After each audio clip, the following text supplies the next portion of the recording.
Good morning, good afternoon, good evening, ladies and gentlemen. This is SKTV coming to you live from Phoenix, Arizona. My name is Teku Kenneth. Today is a new day, a brand new day. And today we are opportune to have with us Mr. Representative Chairman Musa Hassan Bility. He's going to be our guest today. We are going to be discussing a wide range of issues confronting us as a nation. And we will dig deeper in his new assignment, his new job as a member of the House of Representatives in the Republic of Liberia. We will also dig deeper on the performance of the Joseph Boga-led government, the first 1 month, literally. But I want to take this time to say welcome to SKTV. I want to encourage all of you to share the show so we can get this thing going as soon as possible. All right, let's do it. Let's do this, man. I trust all of you, man. Let's do this. Let's share the show. There are things we can do. We bring in good news and we give it to you. We touch it for podcasts and connecting people and culture from here and up out of the globe. Foreign people who waiting to sell. The blessing that time and the efforts are rest. The brothers giving us here and the promise from there. The welcome and life without fear. I lyrical Master. Clay Paris who make on you. I can't SKTV benyo. Say my journey, Tina get I say my jamo. And yes I know money. Emu aye yo. And you love me. Emu aye yo. What is SKTV the best in Liberia. what did I say? SKTV the best in Africa. What did I say? SKTV the best in Mama What did Liberia. I say? Must hold by the lofa and grandfather.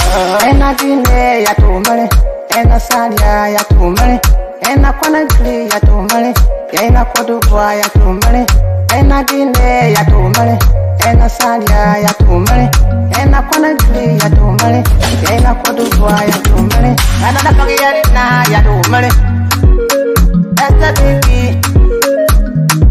ena Nakagiyarina, tosi wakoma ya tumale.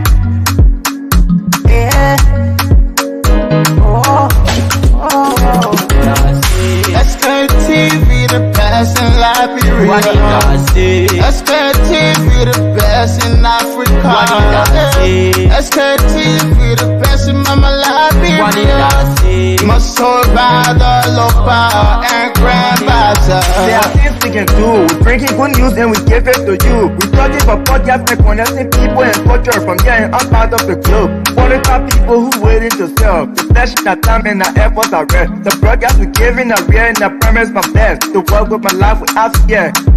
From Grandfather Nima to Lufa, from Riverside to Raji to Chile, from Grand Crew, Bombing, Kidman, Montserrat to San to Bacalu, from Maryland, Bonkan to the Maggie B. We the best in the land, yeah, LIB. We the best in the land, yeah, LIB. We the best in the land, yeah, LIB. SKTV the best in Liberia. What did I say? SKTV the best in Africa. What did I say? There are things we can do. We bring in good news and we give it to you. We touch it for podcasts and connecting people and culture from here and up out of the globe. Foreign people who waiting to sell. The blessing that time and the efforts are rest. The brothers giving us here and the promise from there. The welcome and life without fear. I lyrical Master. Clay Paris who make on you. I can't SKTV benyo.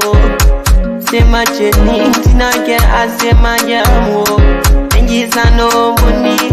Emu aye yo.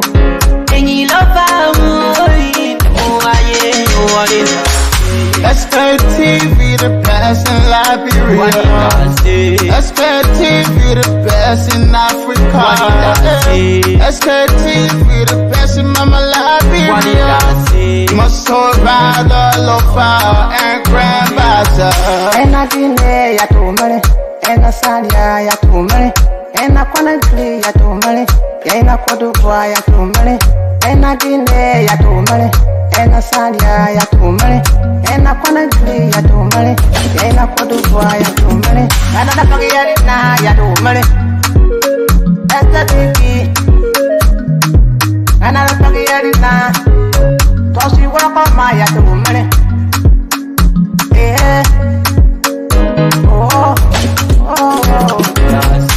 SKTV, the best in Liberia. SKTV, the best in Africa. SKTV, the best in Mama Liberia. Must hold by the local and grandmaster. There are things we can do. We bring in good news and we give it to you. We talking about podcasts and connecting people and culture from here and out of the club. Qualified people who waiting to sell. The flesh, the time and the efforts are rare. The broadcast we giving are real and the premise my best. To work with my life without fear. From Grandfather, Nima to Lusa, from Riverside, River G to Chile, from Cancun, Bombay, Kidman, Monserrat, San to Bacalu, from Maryland, Bonk to the Mikey B. We the best in the land, yeah, LIB. We the best in the land, yeah, LIB. We the best in the land, yeah, LIB. SKTV, the best in Liberia. SKTV, the best in Africa. There are things we can do. We bring in good news and we give it to you. We talking about podcasts and connecting people and culture from here and up out of the club. Qualified people who waiting to sell. The flesh, the time and the efforts are rare. The brothers giving up here and the premise from there. To work with my life without fear. A lyrical health. Master. Cleverly, so I you again SKTV menu. Se macheni tina ke ase manjamu enji sano muni emu aye yo enyi lofa emu aye yo. SKTV, the best in Liberia. SKTV, the best in Africa. SKTV, the best in Mama Liberia. Must hold by the local and grandmaster. Ena dine ya tumale, ena salia ya tumale, ena kwana gli ya tumale, ena kodubwa ya tumale, ena dine ya tumale, ena salia ya tumale, ena kwana gli ya tumale, ena kodubwa ya tumale, ena na pagiyari na ya tumale, SKTV, ena na pagiyari na, tosi wako ma ya tumale.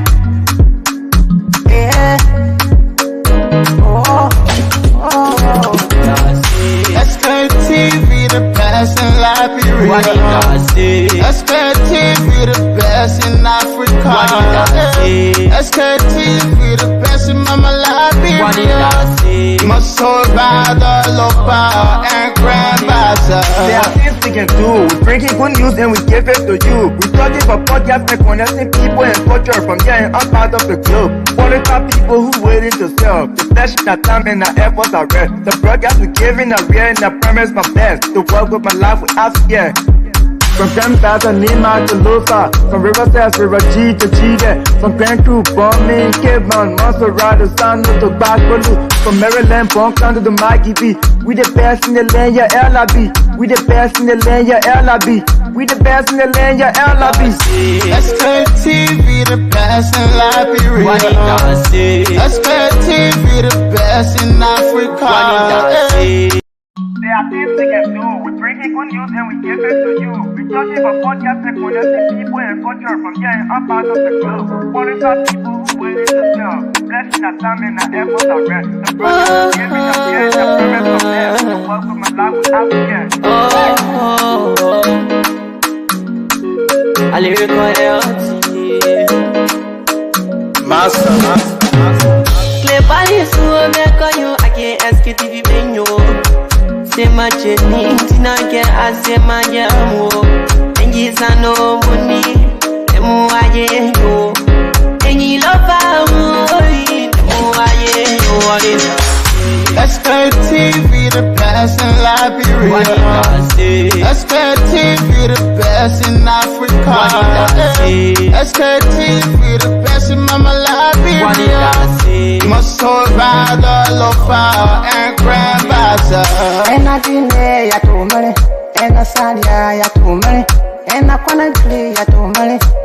Cote d'Ivoire, ya tumale. Ena Guinea, ya tumale. Ena Somalia, ya tumale. Ena Conakry, ya tumale. Ena Cote d'Ivoire, ya tumale. Ena Nigeria, ya tumale. SKTV. Ena Nigeria, Tosi Wakama, ya tumale. Yeah. Oh. SKTV, the best in Liberia. SKTV, the best in Africa. SKTV, the best in Mama Liberia. SKTV, the best in Africa, the best in Liberia, the best in the whole wide world. I want to take this time to welcome all of you to SKTV once again. I want to say thank you to all of you that have shared the show. And if you haven't done so, please go ahead and share the show. So we are playing host to Chairman Musa Hassan Bility today. The other day we were supposed to do it, but for some reason we were unable to do it because he was not feeling too well. I want to take this time to welcome all of you. Elizabeth Bowen, welcome to SKTV. James Benson, James Yancey, actually, welcome to SKTV. Yeah. Rudolph Perry, welcome to SKTV. Fuma Toure, Ernestine Bernard, James Davey, Sarah Snader, welcome to SKTV. Yumutru Kranga, Jimema Pierre, Game Jason, welcome to SKTV.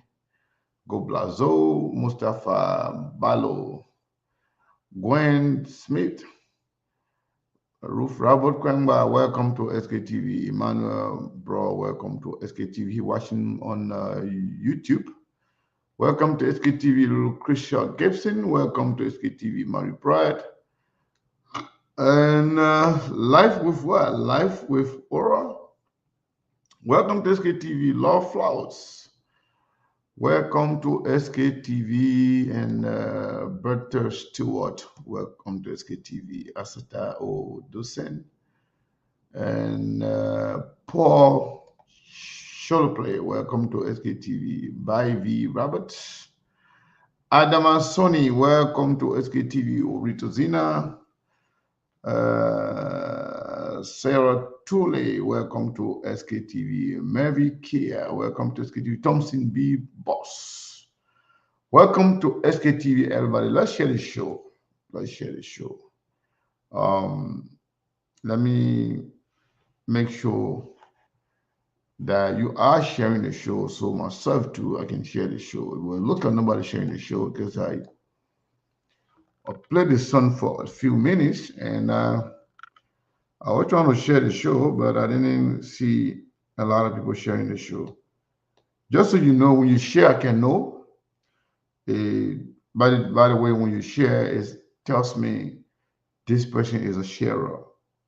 This person is a sharer. So the system informs me as to who shares the show and who doesn't share the show. So please share the show. That's all we ask of you. Just click that share button, If you can share it to other groups, just share it, on your personal page so those that follow you, they can follow us. They can see it.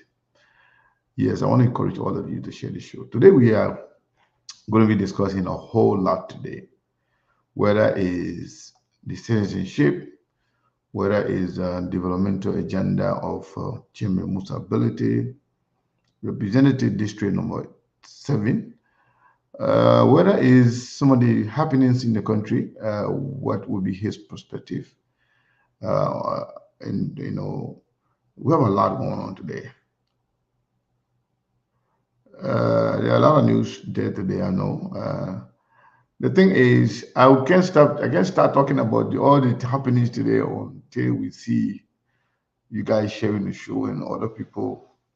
My colleagues, also are also here.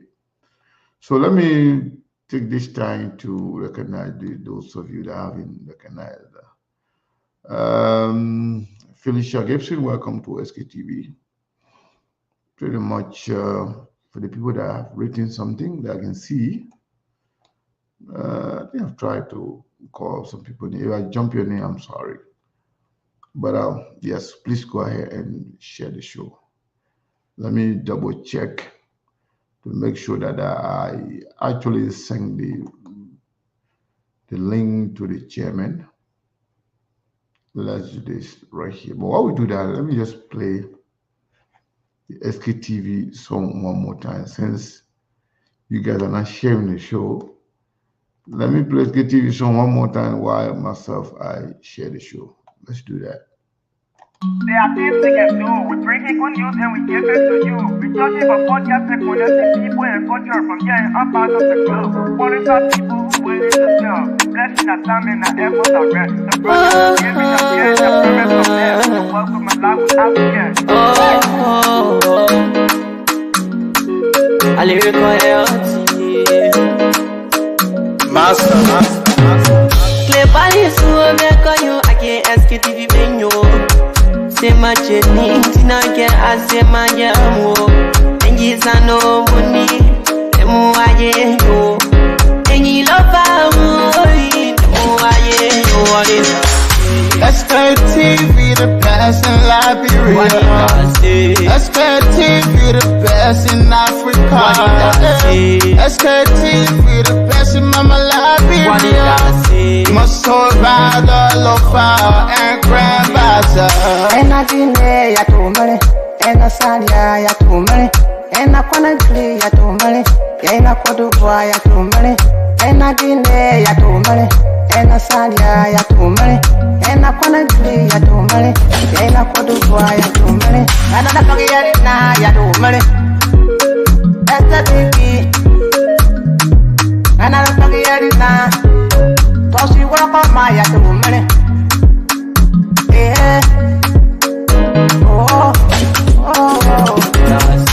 SKTV, the best in Liberia. SKTV, the best in Africa. SKTV, the best in Mama Liberia.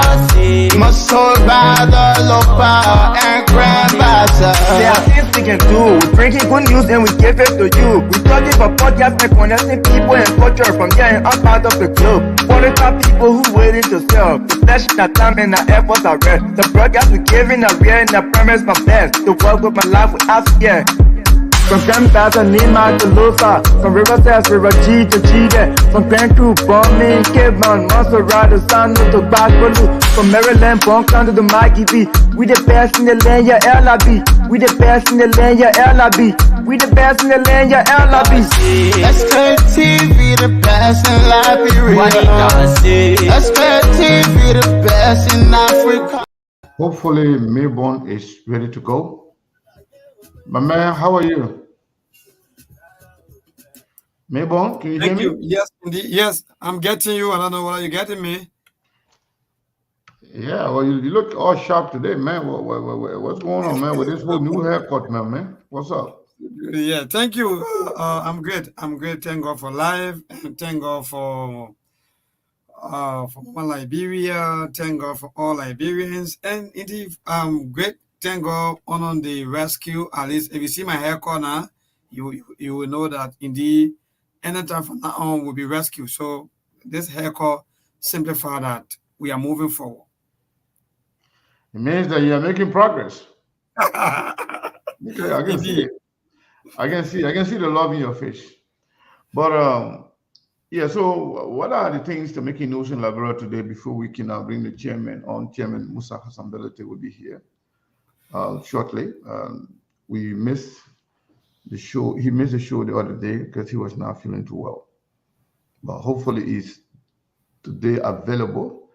And I think we'll be speaking to him live from the Capitol building. So what's going on in Liberia, Melbourne? What are things that are making news around the country today?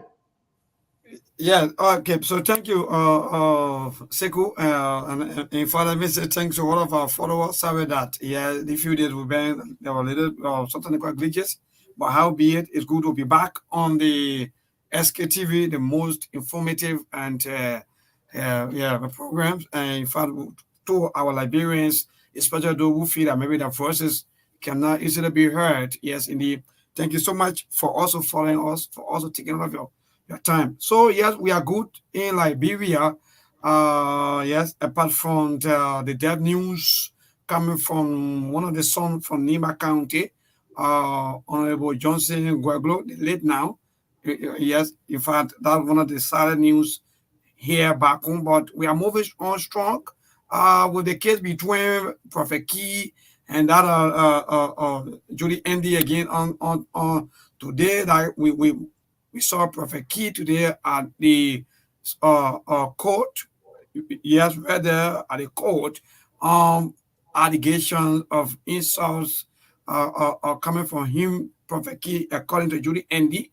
Judy Andy sued him for 5 million United States dollars for insulting her mother, according to her. So indeed, so that case is still ongoing, and on today he was, I think he was bailed.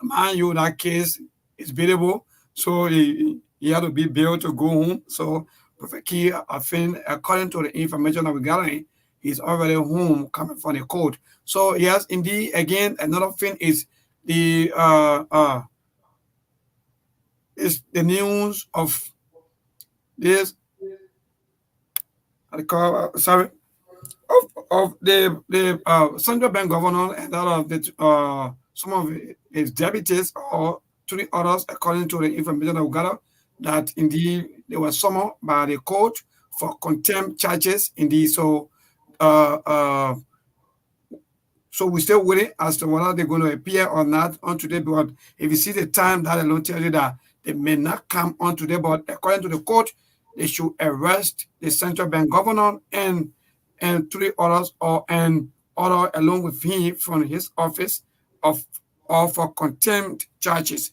So indeed, apart from that, these are some of the training news back home, Seku and our people. We're moving very strong. Liberia is good. And mind you, our people expectations are still high and they can't wait to be rescued. All right, thank you so much. So while we await the chairman, we want to take this time to recognize all of you and to say thank you for joining SKTV. The few people that have joined on our list are those that have said something. Let's say lovely Pierre Perry, Esther Wilson, Asata M. Miller, and Mo Aisha Kumar Dole.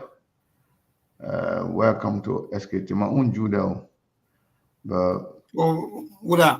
yeah, she just lost from me a few days. Can you find her? Mo Aisha Kumar Dole. She used to be Kumar, but we changed her name to Dole. Yeah. Okay. Moa, welcome to SKTV. Brazil Among is here, but Brazil Among is telling you to share the show. Brazil Among will be here very soon. Uh, Maliam Thomas, CDC Youth Network, hmm, Rufus Paul Johnson, Rufus Poole Johnson, uh, Gwen, Gwen say who should show off your face. Gwen say maybe Brazil Among one day to share the show. Brazil Among to show your face first. Go ahead, don't bring that your thing to my boy here. Welcome to SKTV and Harris Tucker, my brother, welcome. Uh, yeah, Nancy Ruth Anderson, welcome to SKTV. And we want to say thank you to all of you for following SKTV. You know how people let geez. I know where they are right now. I was looking at something and I saw most of them there. But we will start the conversation, and once the chairman gets here, we'll get here, we'll get to the real meat on the bone. So, maybe while we are waiting, Chairman, what Yep. what did you guys hear about the case involving Prophet Key and Julie Andy? So, is there any update? Where are we? Really? Yes. I think that case is still ongoing apart from the bill on today, but we are still following as to how far that bill gone because I think today is almost like day two since the entire case started. So there are a lot of people we're seeing also at the court, all of a group of women for and other group of women against. It was they call it not too interesting. It was Group of like women for or against what?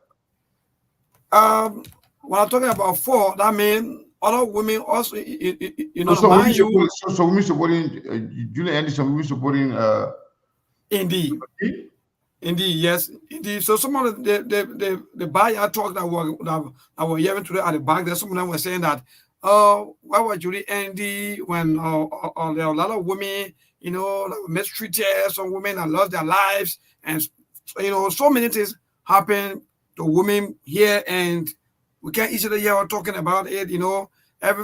Every time you hear that maybe there are some young girls that will be raped, even to the point of death. She's not talking. Then, so why now? Because she felt that because Perfect Key abuse or maybe cause or mother. So that's the time she want to come out to talk. No.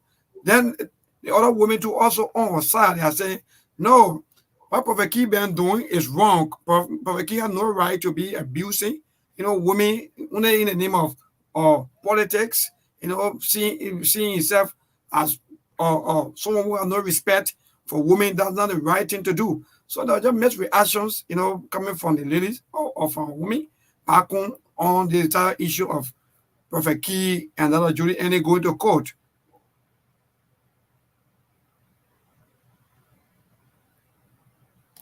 So we're still waiting on tomorrow. If not, maybe anytime this week. We'll be waiting for the final judgment as to how the entire case will be like. But mind you, it's close around $5 million lawsuit against Prophet Key, who were also seen yesterday at the church of Senator Prince Wild Johnson.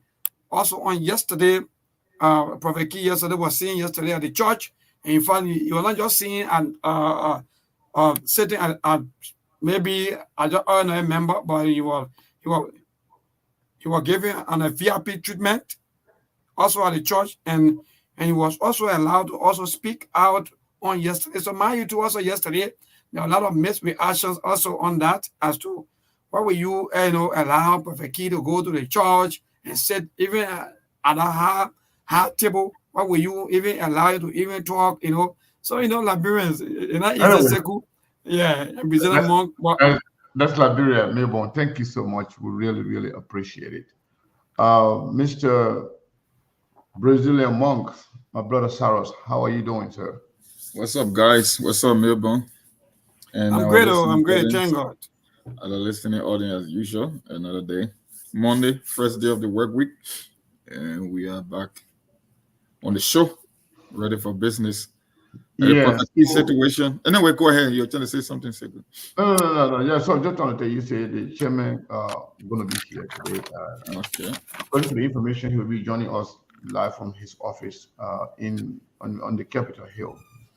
So, with regards to what Mabel just talked about, why should people even blame, Prince Johnson for allowing Prophet Key to go to a church? Why should people even allow themselves to go to something that Prince Johnson called a church? The last time you asked that question, Steve and myself, we decided to go in depth.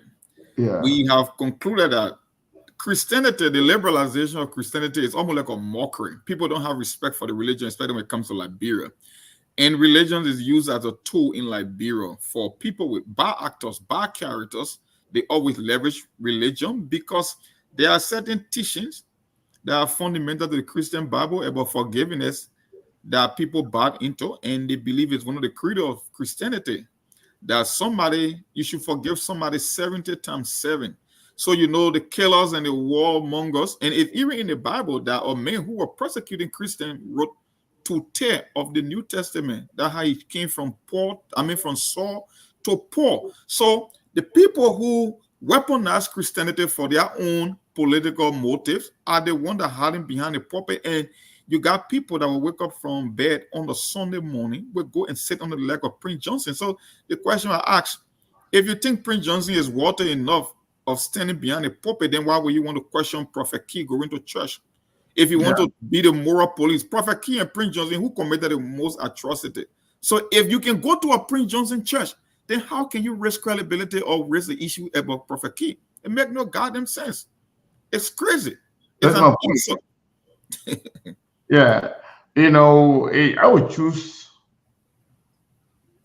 somebody who insured over a killer any day. I would not. If I have the two, I would not choose any of them. But if I'm to choose between somebody who insured and somebody who killed, you'd rather be insulted than to be killed, right? None of them are any good choice. Yeah. Like people talk about, lesser evil. Yeah. None of them are lesser evil. But if you were to choose, I think an abuser would be better than a killer. No, I think Prophet Key is more of a lesser evil than a killer. Exactly. Prophet Key never took lives. Prophet Key, we don't know of him killing anybody. If he did, we are not aware of that. But somebody who is a killer, somebody who insults everybody, also a killer. That guy went and stood in that church and called Charlene Bronski a lesbian and called Cummings a gay. This guy goes to the church. He doesn't actually say anything about anything that got to do with God. Yeah. Or what it's all politics. Yeah, but Prophet Key is a Liberian. Man of his, way of talking, some of his choices, the manners that, then he's a Liberian. But again, what is your expectation when it comes to Chairman Musa Bility appearance today? What do you expect? Do you think we're going to have some news here, or maybe we're going to just... I don't know specifically what he's going to be speaking on concerning the issue of dual citizenship and land rights and some kind of a reform to make our law to be up to par on 21st century standard when it comes to expanding the economy, land ownership.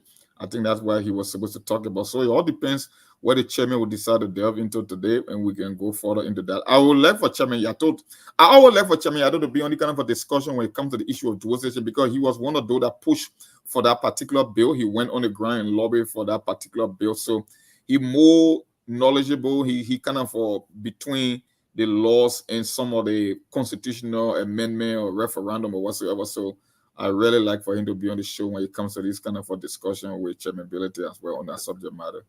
And I hope this chairman can bring some other news from the legislature, because I woke up this morning too. You see, I tell people on the show all the time, when you come here, when you pay attention, you will see that everything that SKTV talks about, it's always surfacing in the media. People don't follow things. They don't tread it. They don't put things together and build a puzzle. I woke up this morning and I saw an article. We've been talking about the whole thing of an audit and the central bank constantly being in the picture.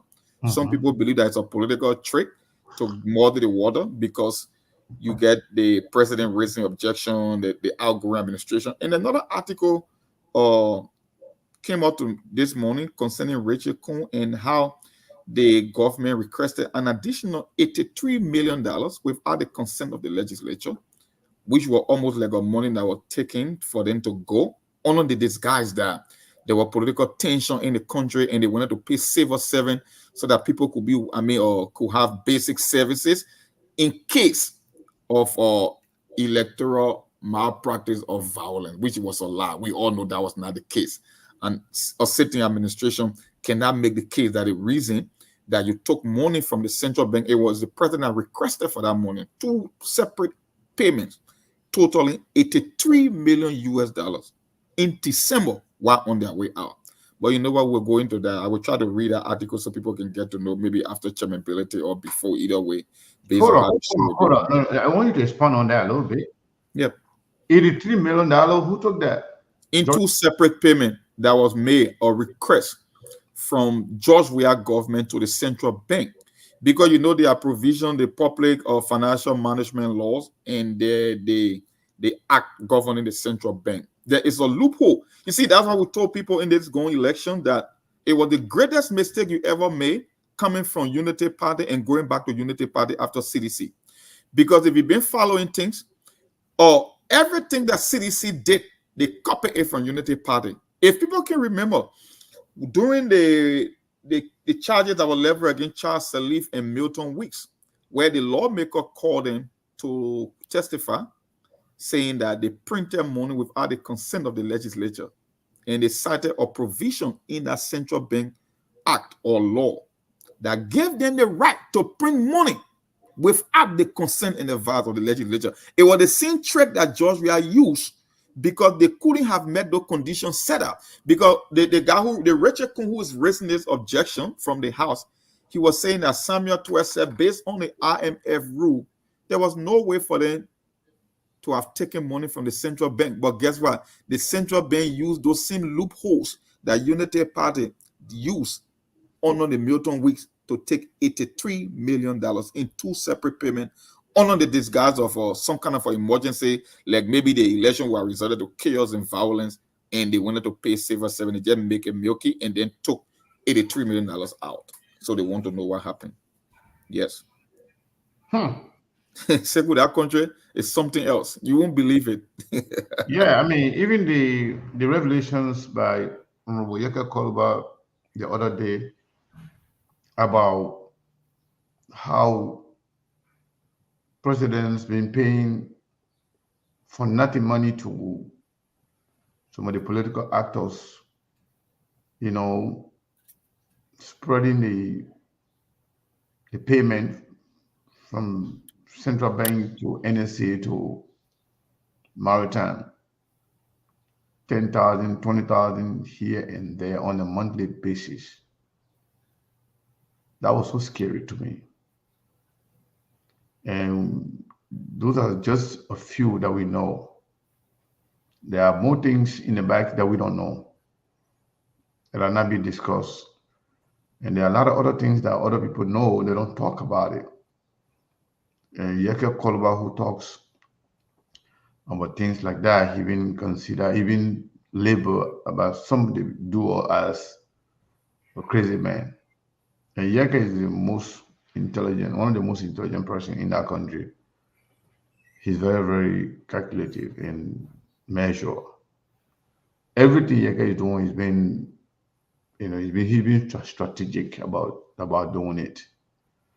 Yes, but we have a lot going on in the country, and I'm going to take a quick break to check on the chairman to make sure everything is set and ready, because we've been here already for at least 30 minutes or so. So let's see, let's make sure the chairman is still available so we can get this going. We don't want to actually distract the whole conversation with something different, things that he's going to come and clarify. So we don't want to dilute the conversation. So maybe take over for a second. Okay, I think the chairman is showing, chairman is here already. Hopefully he is available to talk something to us right now. Chairman Musa Hassan Bility, how are you, sir? I'm okay. Oh, now I'm not going to call you chairman. I'm going to call you now Representative Musa Hassan Bility. Now I can see you Representative District Number 7, Nima County. I mean, I still let a chairman title. You still let a chairman title, but I suffer for a chairman job too much. But you suffer for the representative job too much too. You suffer for the representative who's a one of the chairman. How are you doing, sir? How are you? Not bad, Chief. Yeah, So are I'm you in so your office sorry. right now? Yeah, in my private office. Oh, okay. Now at the Capitol building? Yeah, I'm at the Bility Development Foundation. Oh, okay, okay. I thought you were at the You know, Capitol. today we are doing a lot of work, Tebu. Mhm. We're submitting a communication to the plenary. So I've been on it the whole day. When a communication hit plenary tomorrow, it's a very important communication regarding the budget. I can't say more. After that, if you want me to come on a show to discuss, I'll be more than ready. But Yeah, it's an important communication that is kind of important. I have two communications this week. Mhm. All of them are important, very close to my heart, and in establishing the rule of law and adherence to our laid down rules in our country, no matter who is what. So the process of governance has started, and we are committed to making sure that no one is above and beyond the law. Well, that's good to hear. And we at SKTV, we can't wait to have access to that communication. And once we get it, or once the communication hit, You have access to it tonight, but you are not allowed to publish it. no, no problem. We will not publish it. We just want to have access to it. Because if it is not read before plenary, it's a disrespect of plenary to communicate with plenary, and before it is being read in a plenary. No, no, Then, no. We have no problem with that. We just want to have access to have some idea. but you have access to it. I promise you. Yeah. So, Chairman Bility, before we even get going, first of all, we want to welcome you back to SKTV. And we also live on Truth FM 96.1. Chairman Bility, I want to start by asking you, how does it feel being a representative? How's the new job? How's the new job treating you? Your new responsibility. How does it feel? It's everything that I expected. Challenging, but I'm happy that I have the opportunity to contribute to the national discourse.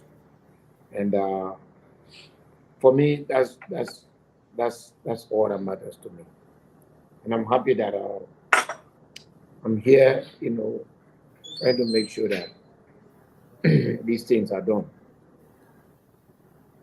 So, what do you love? What do you say you like it, you love it. So, what do you like about being a representative, and what are some of the challenges? So, tell me what you like, and tell me what are some of the challenges that you are faced with. I like it because you get to feel that you are in the middle of being part of the decision that this country makes, contributing to it, standing your ground, and a lot of people go home in the living room, in entertainment centers, express frustration at government and the way it operates. But to get to be there, become a participant, and try to influence that decision, it's a special feeling. And I'm glad that I'm here. And the The challenges are, challenges are, not everything that glitter is gold. Uh, Human relation, we're building it, and I think it's going well. But for me personally, the challenges are that I have to start work in my district. So as I speak to you, uh, the work is going on, and we cannot afford to let down. So as you saw on the Facebook, believe me, we are working so hard to get everything done, to move everything the way we're supposed to move it. So I'm happy. I'm really happy. so so with regards to the work, you say the work is going on, the work being done. You guys just started. So what what are your priorities as a member of the House of Representatives? What do you want to see Excuse, done? legislatively? And what do you want to see done in, as representative of the people of District Number 7? What are some of your priorities? Yeah, go ahead, Sebo. I was asking, what are some of your priorities as a member of Look, the committee? as So a now, legislator, yeah, my number one set of priorities are building our institutions.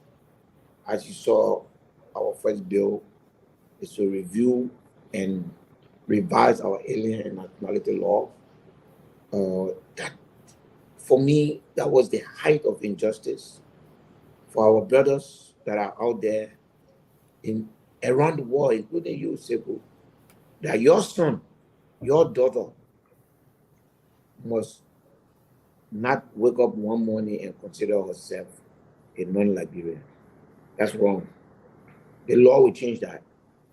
It will give every natural born Liberian the right to remain a Liberian no matter what nationality they take up. And also building institutions, like I just told you. We have two other bills coming up. One, has to do with again, all of them are based on redoing our institutions, rebuilding our institution, gathering the necessary laws on the floor, making sure that your colleagues appreciate the position that you have, so that you are in a position to influence them, to come along with you, and to make sure that there is always not just on one act, but there's always a room to improve our country. Like I told you, we have two communications this week, one tomorrow and one Thursday. All of them are again enforcing our institutions. Enforcing, like I said, I don't want to talk about it because the one for tomorrow is about our budget and some of the things that we refuse are not. so are those communication bills or just communication? No, those are communications. So you write Okay, those are not bills. to say, So, you talk about you have submitted a bill, and yes. now how you see you have another one, two other ones coming up. Yes, we for this year our goal is 5 bills. So we submitted the first one. We're working on 2 other ones. One is a clean code. We don't have a clean code. The Constitution provides that upon the coming into effect of the national Constitution, the legislature should establish a clean code. This is a code where the people can get together and sue their government. There's no clean code in the Republic of Liberia. So no redress. No code that will address the concern of the people. It is constitutional. It's not there. The third one, an impeachment bill. We don't have an impeachment bill in our country. The Constitution requires that there should be an impeachment bill immediately. Since 1986 up to now, no one has mustered the courage to introduce an impeachment bill. Allows for the process, open process, as to how anybody can be impeached and removed from office. You saw Justice Cabinet Janet was removed from office with no law in place to do so, and yet it was done. Is that a kind of country we want to have? What do you mean? What do you mean no law in place to do so? What do you mean? Justice Janet impeachment was illegal from the beginning to the end. The Constitution says that the legislature must set aside a procedure. The Constitution is very clear. A procedure that calls for how officers of the government can be impeached. It's not there. So Okay. I think that would be another conversation for another day. But before I go to my colleague here, I want you to give us a little bit of information when it comes to the bill you submitted. Give me some some idea. What are some of the three? Give me about three cardinals things that you think that are very important in that bill to the Liberian people, whether in the diaspora or in Liberia. Give me three things, or maybe two, that are very important when it comes to the bill you submitted. Number one, no Liberian. Okay, let me take that back. Number one, the law guarantees that once a Liberian, always a Liberian. That nothing should take your citizenship for you. Nothing. There should be no law that can take your citizenship from you. You are born here, you remain a natural born citizen of Liberia. Okay. That's number one. Number two, that extends to our children. Number three, it changes our. When you say that extends to our children, what does that mean? It means that children that are born outside of our Liberia, yes, and parents your are children you get over there, they are entitled to citizenship of Liberia. Okay. Yes, that's how it should be. It should be a privilege for a Liberian to be a father. Therefore, that privilege should be enjoyed by your children.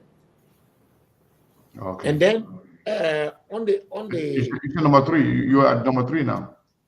Yes. The other thing is just on residency, to encourage investment.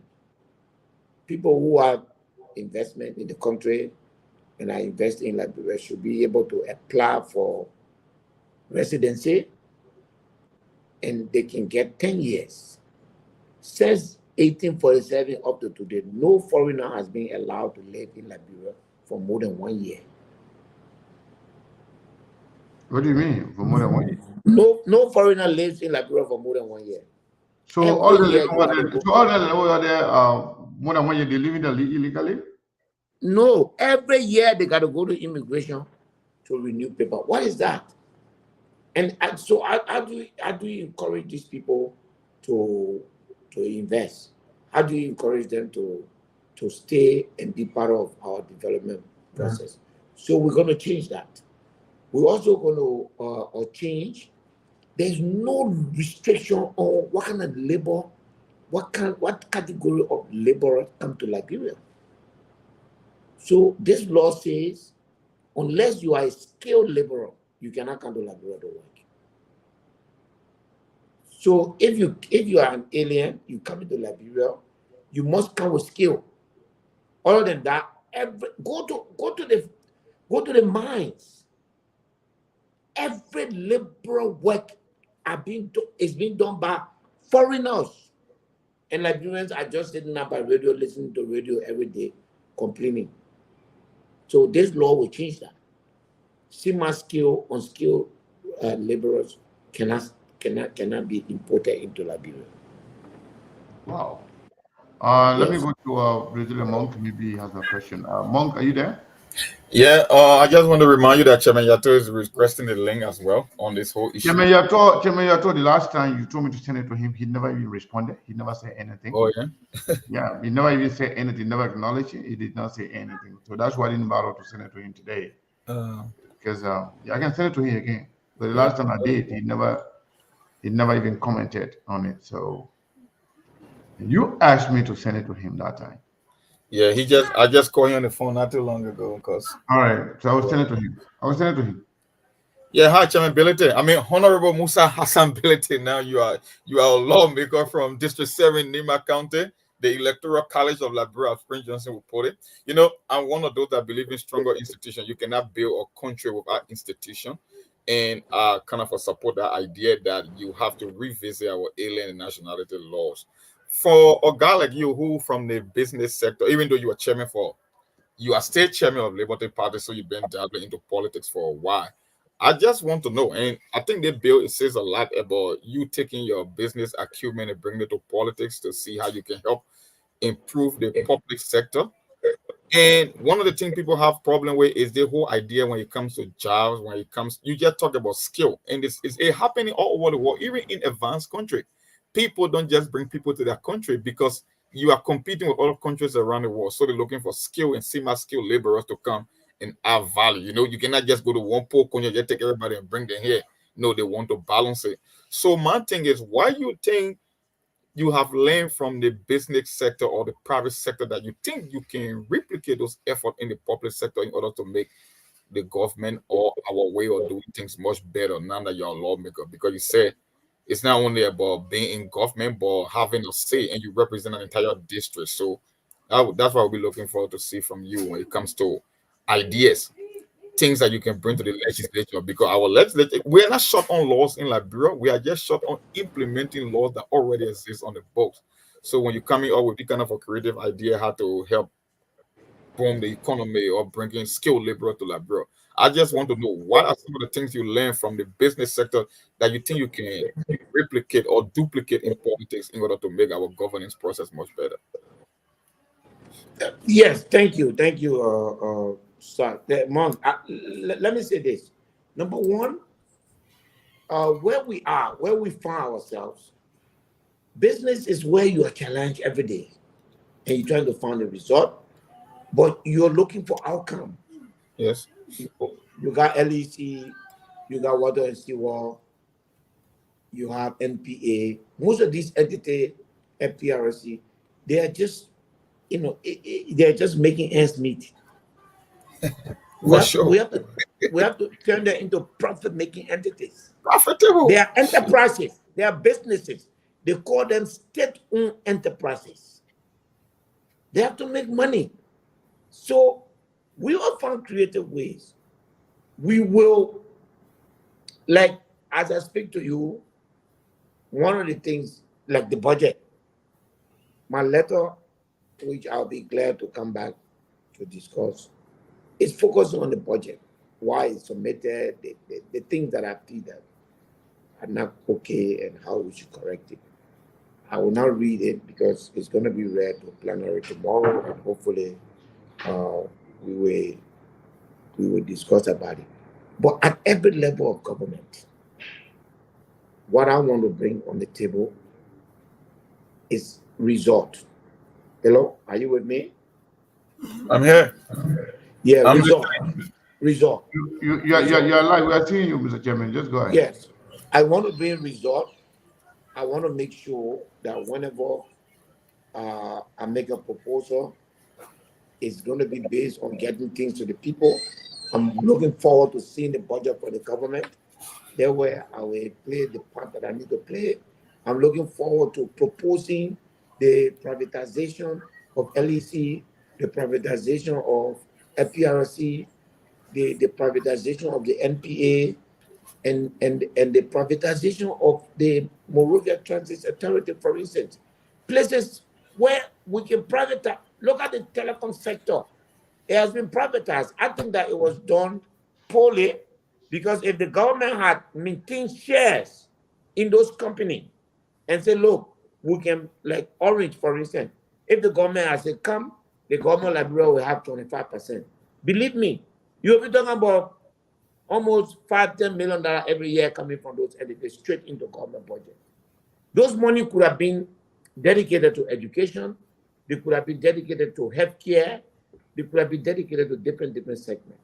So NPA can be turned around. It is a monopoly. Therefore, it can make money. Look, do you know that there is a whole side of NPA that is bigger than the current NPA and is laying down in ruin? The entire Coast Guard bill, where they used to have ECOMO bill base, you can put 2 times NPA size. So there are countries around the world that are looking for creative transit point, where they will just come, pack their goods, bring the other ship, and put it in. My brother, I'm sitting down right facing the Atlantic Ocean. Right behind the water is the United States of America. Do you know how long it takes for us to get goods to get here? They got to go to Europe before coming here. Has anybody thought about getting one massive commercial vessel, whether it is owned by the Liberian government or it is in partnership, to say this vessel comes from Maryland straight into Liberia? The people of Mali, half of Guinea, half of Sierra Leone, half of Africa, were shipped through that place, through our port, and making our country the biggest transit point, and therefore goods and services pass. So we have the ideas, and we think that we now have the opportunity to put it up there and fight for it to succeed. So a lot is on my mind. 6 years, I'm going to be busy every week. There will not be a dull moment. Wow. That's the chairman speaker. I want to take this time to welcome Chairman Yato on the set. Chairman Emmanuel Yato, how are you? Emmanuel Yato, are you there? Good afternoon. Yeah. Good afternoon. How you doing? Well, why the camera is not on? Oh, because I'm in transit. That's why. Okay, that's fine. I'm in transit. He's on the way to Liberia. I'm elated to have.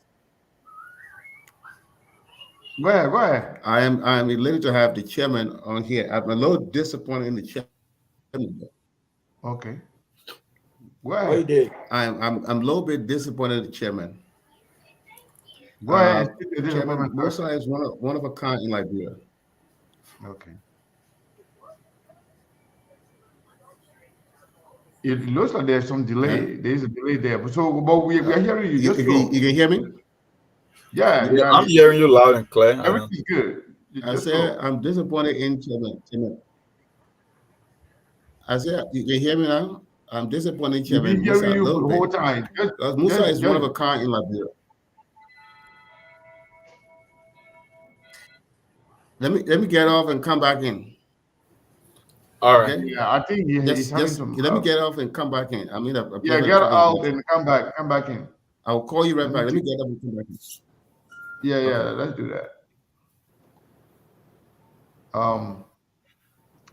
Mr. Chairman, while we with the Chairman Bility, so our Chairman Yato, so this whole idea of dual citizenship, you talk about because when you talk about one a Liberian, you are always a Liberian. That means regardless of you obtaining another citizenship, you are still a Liberian.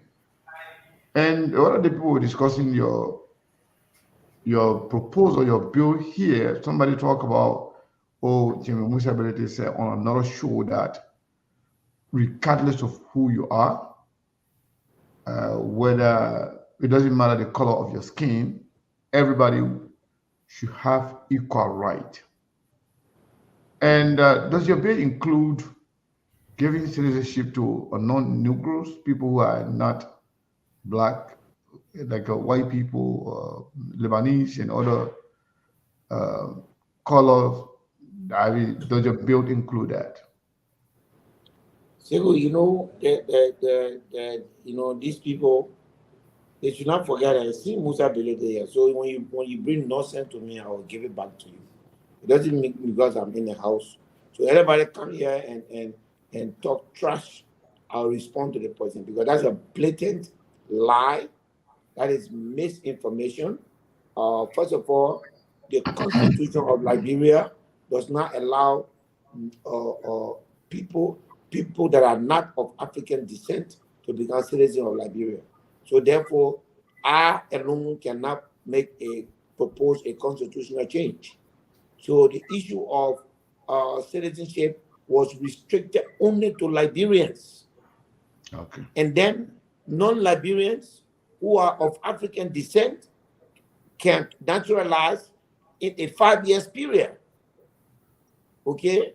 But when people propose something good and they know that it's good, but they want to change popular sentiment again, then they come and lie. Distort it. Yes.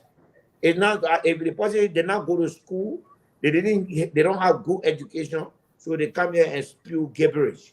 But I didn't say that because I cannot change the Constitution. Between Black and white people who become citizens of Liberia is clearly stated in the Constitution. So I cannot say whether you white, whether you Black. I didn't say that. And I cannot say that because I don't have the power to do that. That is clear. Chief, welcome. And I'm not. And because of the state of our economy, where our country is, I'm also not in support of that as well. Until Liberia can develop to reach a stage of independent education level and other things, then we can encourage non-Negro to become citizens. But for now, at this point, I'm sorry. Some of the things we change is that the word Negro is colonial and is related to slavery. So what I'm saying is that we remove the word Negro and put African descent. As far as history is concerned, all black people are originated from Africa. So I said, people of African descent. So remove the word Negro. Negro. That's what I said. Yes, okay, so that, I mean, that makes sense. So before I go to Steve, the bill that you introduced, does it speak to the challenges we face when it comes to people setting up difference between Liberians in Liberia and the Liberians in the diaspora, and when it comes to elective positions and other key governmental positions in the country, including presidency, being the Speaker of the House, Vice President, Minister of Defense, Minister of Foreign Affairs, and all other key government positions.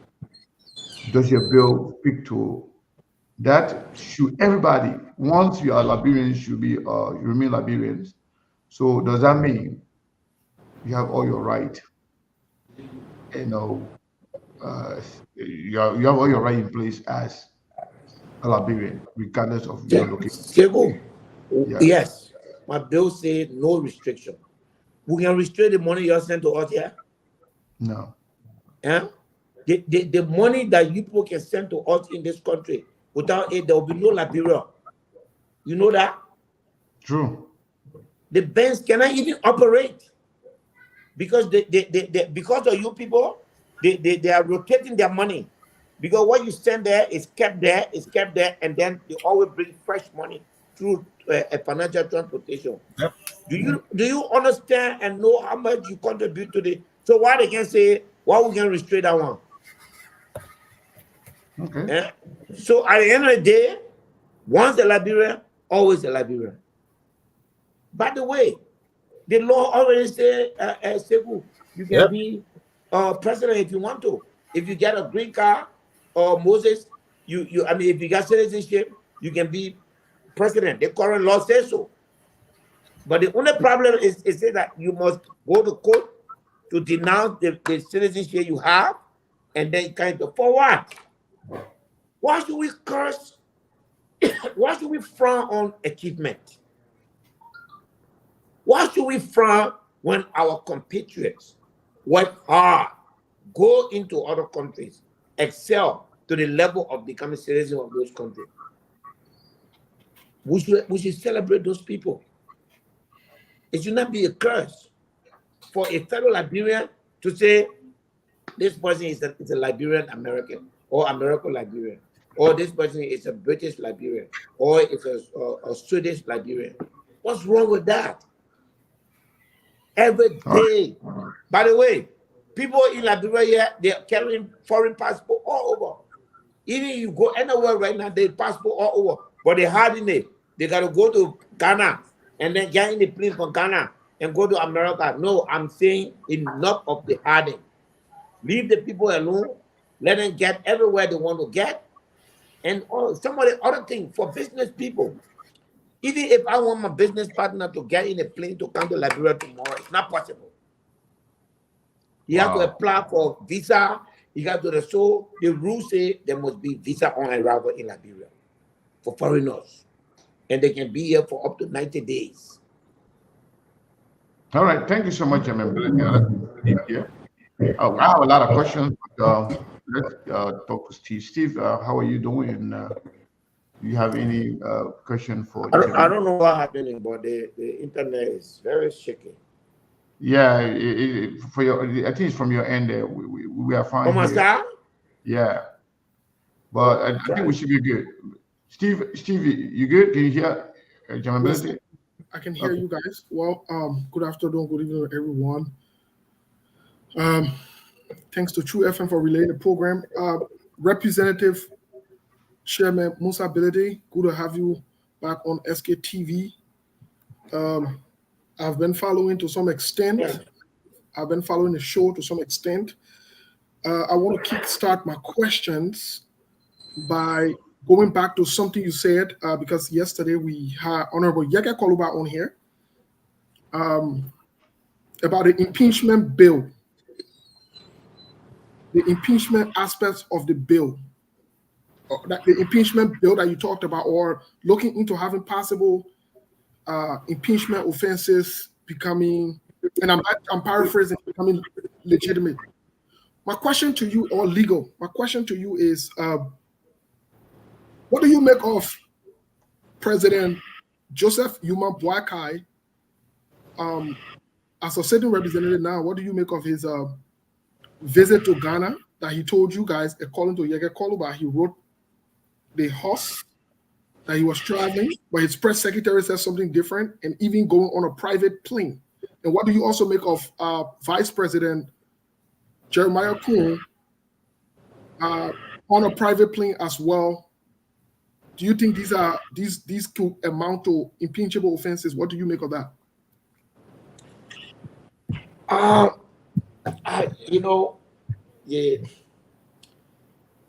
In both cases, in my mind, I think they are all ill-advised. The president and the vice president traveling on the private jet in the beginning of their leadership is ill-advised. I wouldn't advise it. The Constitution is very tricky, and you have to look at it in a very tricky way. The Constitution says, hold on 1 minute, please, sure. Steve. So, folks, we have Chairman Musa Bility and Chairman and Representative Musa Bility here on SKTV. You can rest assured that we'll leave no spoon hidden. We're definitely the chairman to the chairman for that inside of what we're saying, like, bro. We just started off, kind of warming around the question there right now, but invite your friends, invite your family member to tune in, because we talk about everything and anything and all things. So please invite your people so that we can listen to Chairman and Representative Musa Bility. And the good thing about it is Chairman and Representative Musa Bility is the chairman for the CPP, which is an opposition. So that means the question will get very, very, very, very, very interesting. Yeah, but Melbourne, I didn't go around, I see you smiling. You gotta say, my man. Yeah. What's up? Man. Yeah, the cow tail in the church. My man. Not easy. We try to go what was at hand, but we'll say on here they can say we're not saying it, but we'll see the reality of it. The thing that we'll say, we'll see that happy. The man ran out in control. But the thing I even started. So definitely we have a lot of things to talk about today, Milbo. A lot. Mm-hmm. Yeah. Yeah. So all of our folks, yes, indeed, the chairman go for water break. You know, when you play the football game, yeah, they can go for water break. Yes. So you gotta go for water break. Yeah, so chairman back after the water break. Yes, so Chairman Musa Bility, back to the question you said you think it was ill-advised. Well, I'm speaking to you I'm speaking to you in person of a chairman of an opposition party, and also a representative who should be upholding and checkmating the executive. You have both leaders of the executive who knowingly left the country. I will use the word in this context. Simultaneously, both of them did that. And from what I'm hearing from your answer, you're saying they were ill-advised. You as a representative in this context, what is your role? Because Yege told us here yesterday what he's intending to embark on. What do you do as a representative who wants to stand for the people of Liberia at large and the people of, I think, District 7, Nima County? Well, like I said, it was a advice. I mean, coming after telling the country that the country was in distress, the economy was under stress. I think that perception is very important in governance. And if the vice president and the president travel on the private jet, there's no good side to that. And the reason is private jet is not free. Whether or not somebody say I'm giving it to you, it costs it's money somewhere. And if it is a gift, the Constitution says the president cannot receive gift above certain amount. So I think it was ill-advised. I wouldn't, President Salif was president for 12 years. 90% of our travel were in commercial flight. There were times when they were going for African Union meeting, she was called Guinea tape. My man, when you pass for me, let's go. She would do that several times. But when business people give people right, whether he did it from a good heart, the public perception of that is not okay. I would have just from here to Accra, there's ASCA, almost the same time the president left, there's an ASCA flight. That flight sleeps in Liberia. So are you aware of when the president left the country? You're aware of the time? He informed us, so I'm aware of the time. Okay, so Chairman, then my question to you, the next part of that question is, what would you do? What do you do now as a representative? I understand that it's ill-advised. What do you do in order to hold accountable this president and the vice president? What do you do? Whenever I see them, I will tell them not to do it again. I will tell them that, look, I will tell them it's unnecessary attention on yourself. You don't need that. This country has gone through a lot. We need to focus on governance. I don't think you should do it again. And when you become president of the Republic of Liberia, you are not property of your family anymore. You become a national property. So anywhere you go, you should be a company. You cannot, the president of the Republic of Liberia is not as private as any one of us may want to be. So those are the advice that I would give you. Chairman, let me push you on this, especially being a representative and an opposition leader. You are saying when you see them, you advise them not to do that again. My question to you is, as a sitting representative who should be upholding, checkmating, and going by the Constitution, do you think this is an impeachable offense? Would you get into any investigation further so the Liberian people can know as to who brought these private jets, how the president and the vice president got on the private jets, what are the consequences or what are the repercussions for these things? Because you are saying from a business perspective, you know that some kind of compromise was done here. Would you engage into launching an investigation into this? Well, first, the way the House is looking, I'm responsible for national security. So an investigation into something like that will not be in my purview. And I don't want to usurp anybody's function. So are you telling me if someone says that they want to investigate, I wouldn't stop them? Okay. But my purview does not cover, there's no breach of national security. If there was breach of national security, I'll be investigating. I'm currently investigating the army mutiny, which has been turned over to my committee to deal with. And so, other than that, it is what it is. Okay, fair answer. Fair answer in your view, folks. We're here with the chairman and we're here with a double chairman and a sitting But Moses, what is your view? It's a fair answer in my view. What do you think is the answer? For me, fair? As a chairman for an opposition party in the lawmaker, I don't think it's fair from what I know. Because the difference here is you make similarity with Madame Salif, how she would tell the president of Guinea, if you're on your way to an ECOWAS meeting, you can pick me up. We understand that issue. It's politician to politician. In the case of Joseph Nima Bwaga, it's complete apple to oranges because first of all, he said he was going on a working visit, which is an official state visit. He wrote the House, informed them through his press secretary, only to find out that he went on a private visit. That's totally different. So I don't know when you tell him say, oh, when I see that we're telling not to do it again. I know it's not within your purview as a committee chairman. It's not your duty, but I know there's someone who is responsible for that. We just saying as a lawmaker in that case, not only a lawmaker but being chairman of the opposition bloc. What will you do? So that response, I would say for me, I won't take it because it's two different things going on.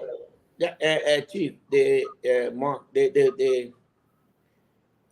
I have, as an opposition person, I will be targeted. My actions have to be targeted. Sometimes, when you want to be in the middle of every issue, I'm in this house with a mission. I have a clear purpose of what I want to achieve. I think our institutions are broken, our systems are down, our laws are archaic, and some of our laws are not good at all. My focus will remain to make sure that those change, and also our fiscal discipline is poor, no accountability in the legislature. My goal is to make sure that those are changed. I want to remain focused on that.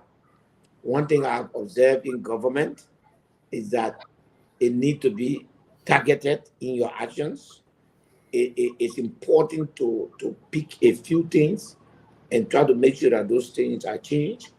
Again, I stand by the position that the whole trip surrounding the president and the vice president were, first of all, they were not transparent, and secondly, a private jet was ill-advised.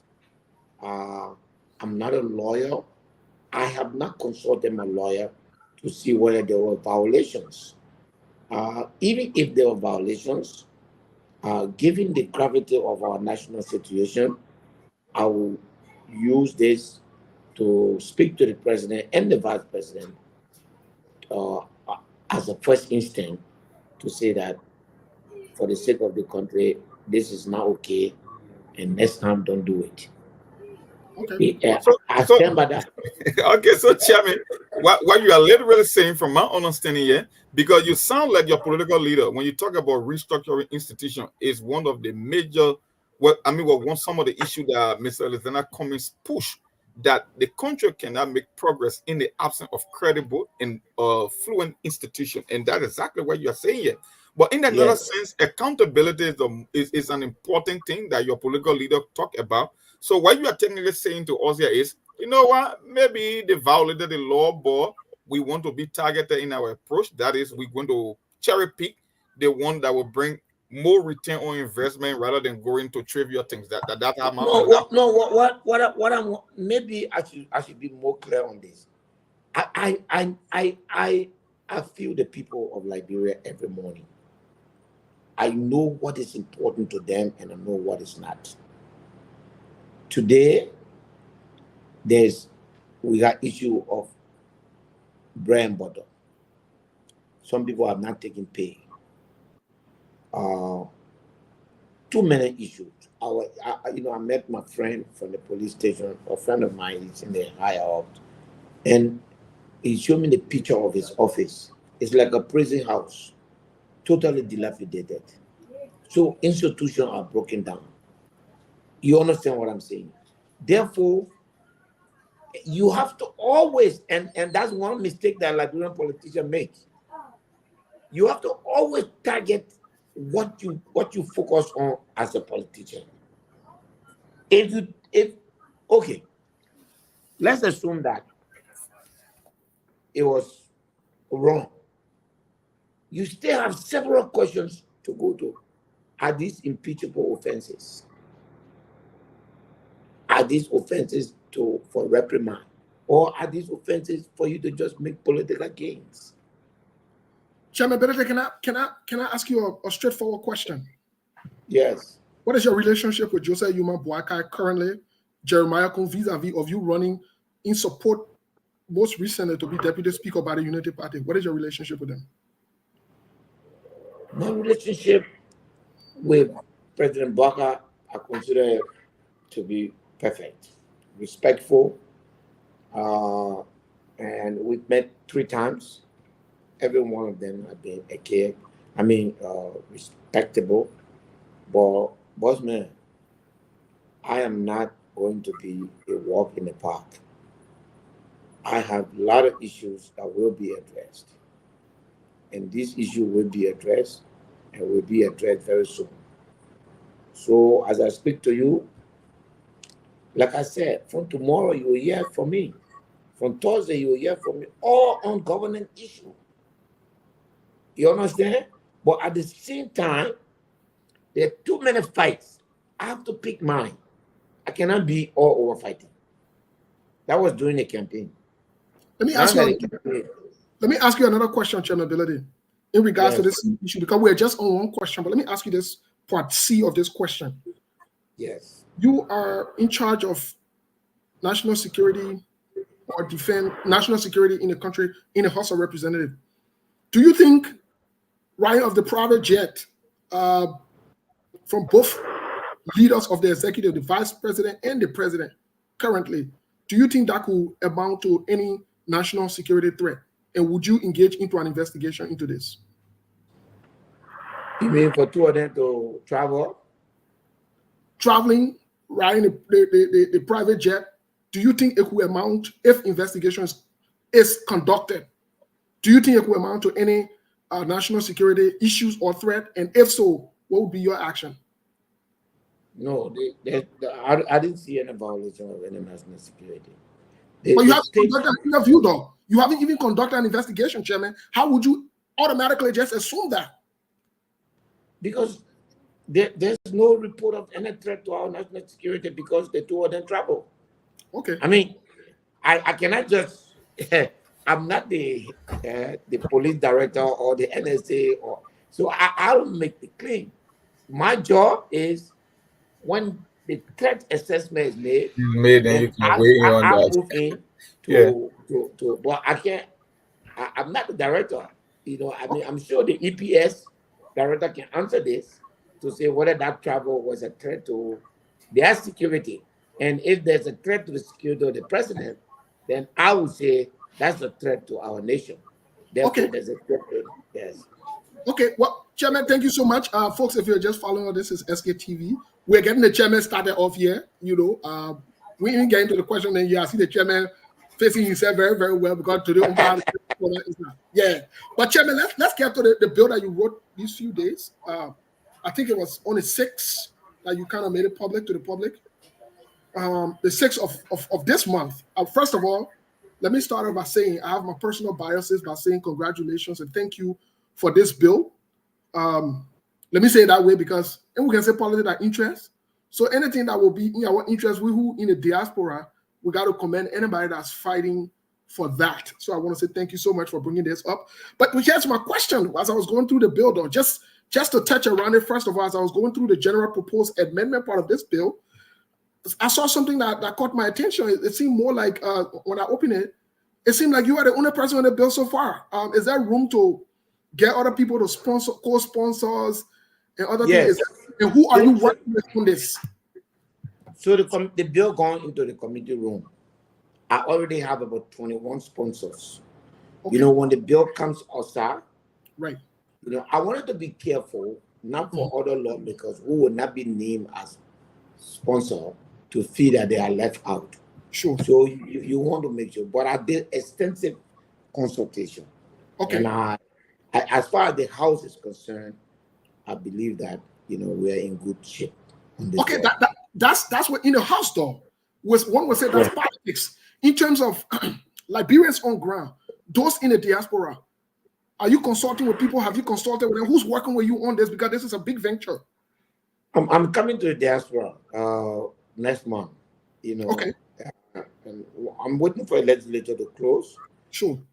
And then I'll go to the diaspora. We'll visit Europe. We'll visit America and Canada to make sure that we sell this bill. We get Liberian support to call their people. We're not coming to raise fund. We're not using this bill to raise fund, but we want you to call your people. We want to hear from you now that the bill is in committee room. Having read the bill, what are your recommendations? What are your suggestions? What you think we did not cover?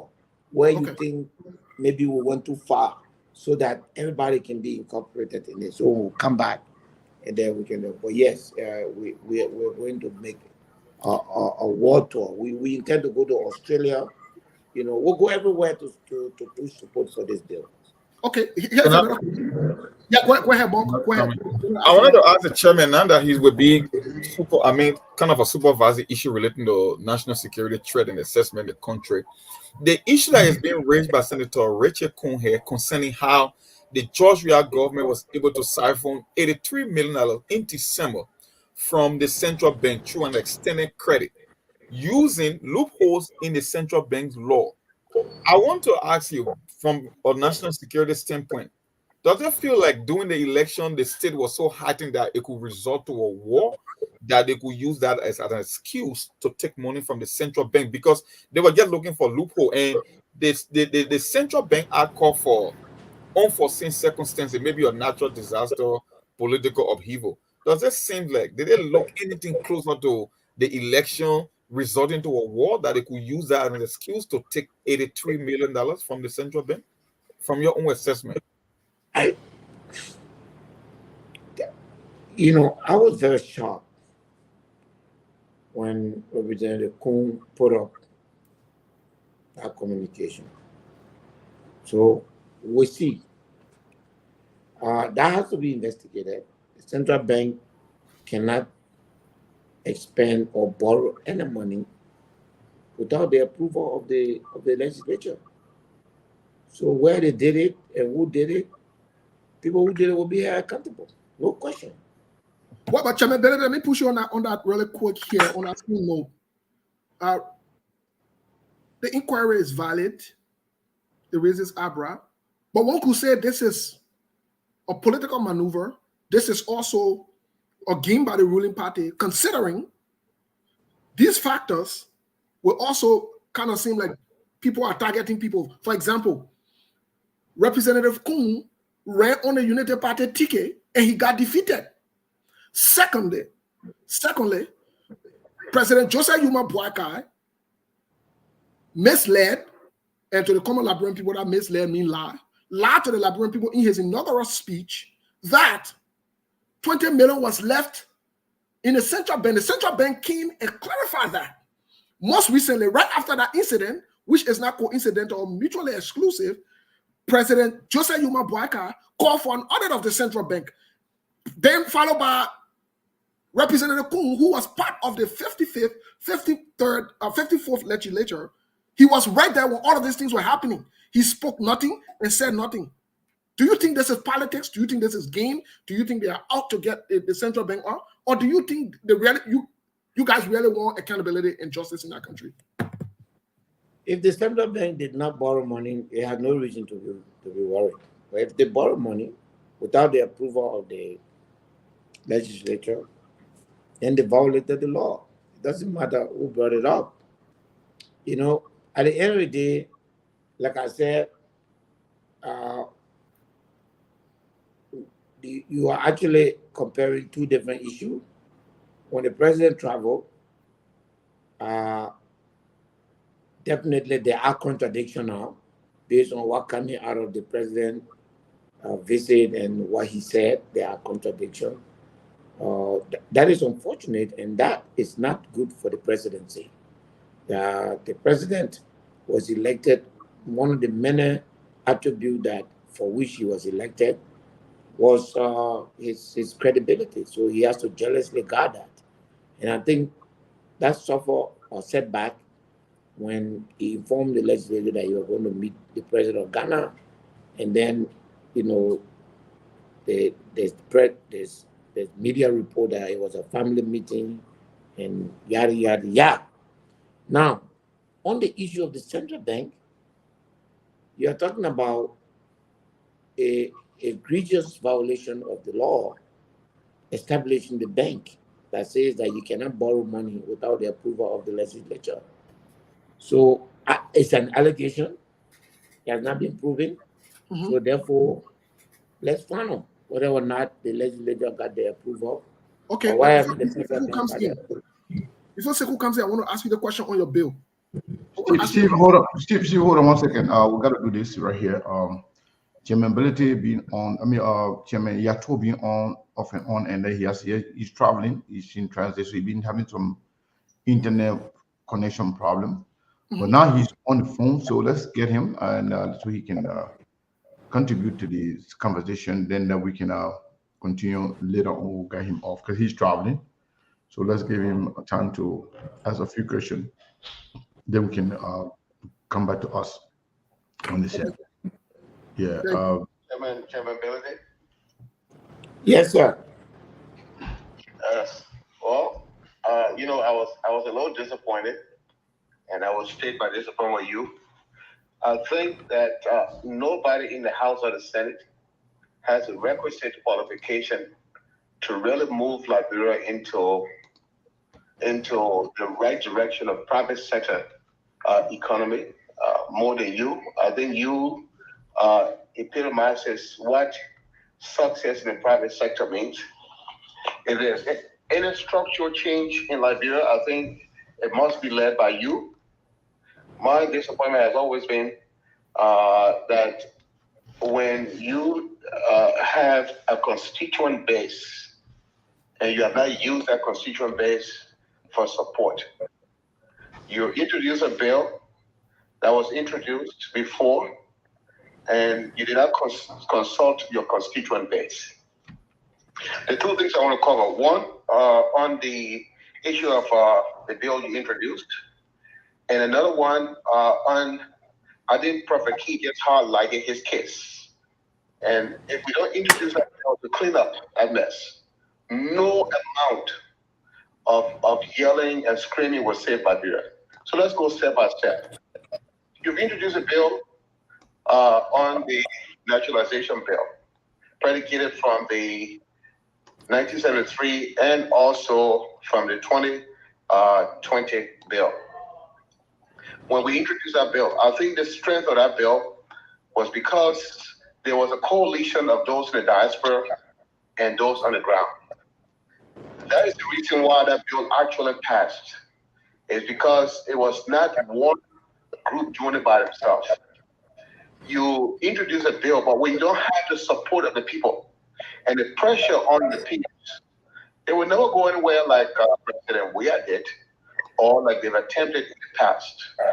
Your bill is good. I think there are no issues that I have with it, because I think your new bill, I haven't read the whole thing, but from my understanding, from what you were saying, you haven't separated the issues. The issue of foreign born audit, the result in that bill that we submitted, Speaker Kufa and Congress submitted the bill. We spent countless amount of time on that bill. Everything that you submit is in that bill. It covers, once you are a Liberian, you're always a Liberian. Nobody. The people will ultimately decide whether you're an elected officer. It is just unconscionable to say that somebody should support you financially or vote for you, but they cannot be voted for when they are natural born. People don't vote because you went and took citizenship from another country and you came back. They vote because they want you. So I will admonish you to go back to your base, bring a team together that can really advise you. You have so much to offer, but you need the support. That's number one. Two, on the issue of non-Negro clause, it is not a bill to solve it. It is constitutional. If you want to solve that portion, you must then draft a referendum. And that referendum It can't be but done by you alone. It must be the diaspora support and the country support. We must have the requisite signature. I will go for 10,000 in every county. And it's got to be a narrow bill, unlike the one that President we are introduced. Specific. Look, folks, nobody's investing in Sano or Maryland because they are non-Liberians. They're not investing because there's no opportunity there.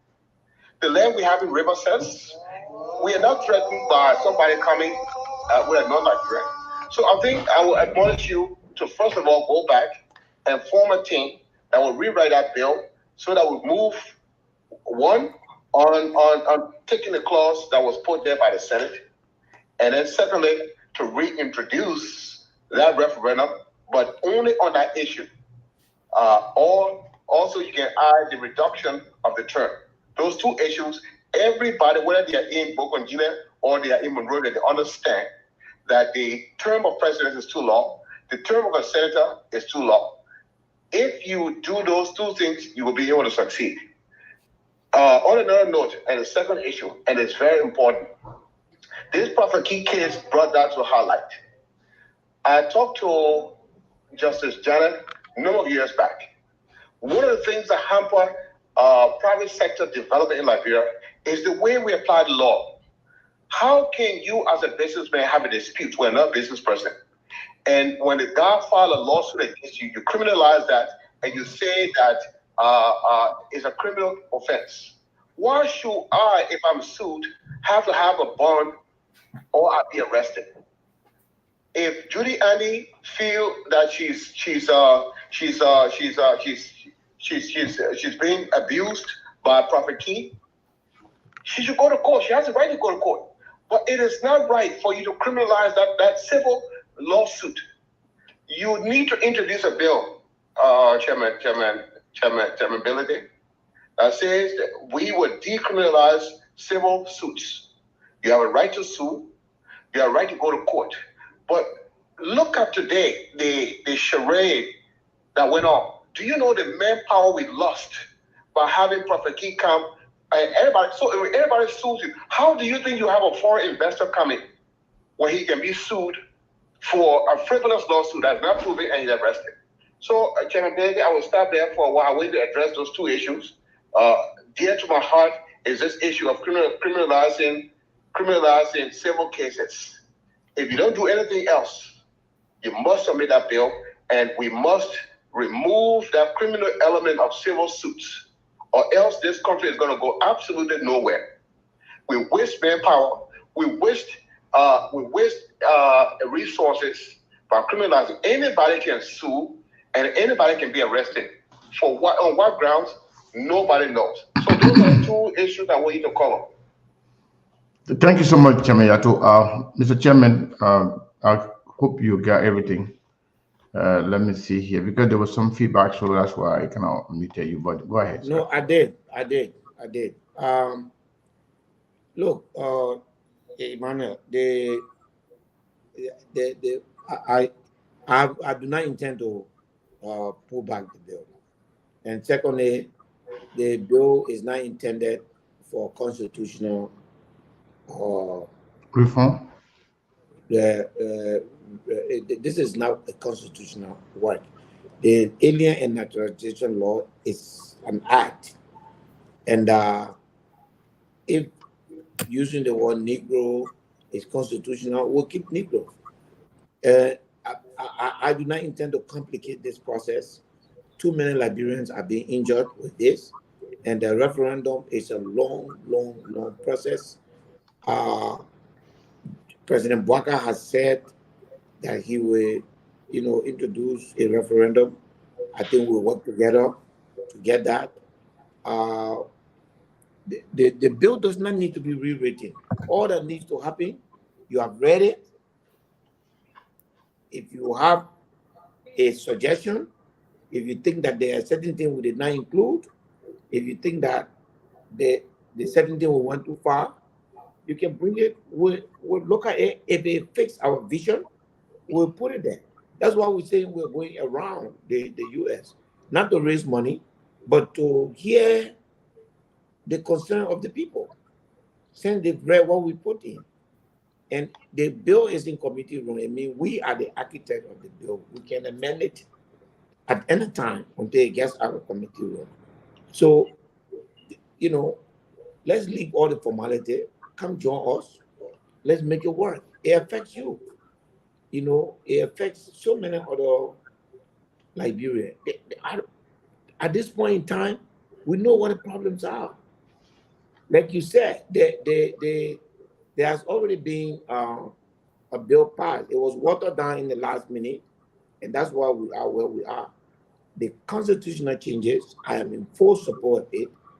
A term reduction, I'm in full support, but this is not it. This is just an amendment or revision of the alien and nationalization law. It has nothing to do with constitutional revision, completely two different things. So we're open to hearing from you. We're open to getting your views. We'll incorporate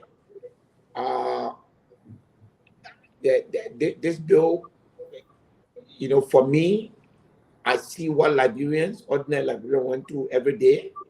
I see what even government officials who have American passport, what they go through every day, extra spending.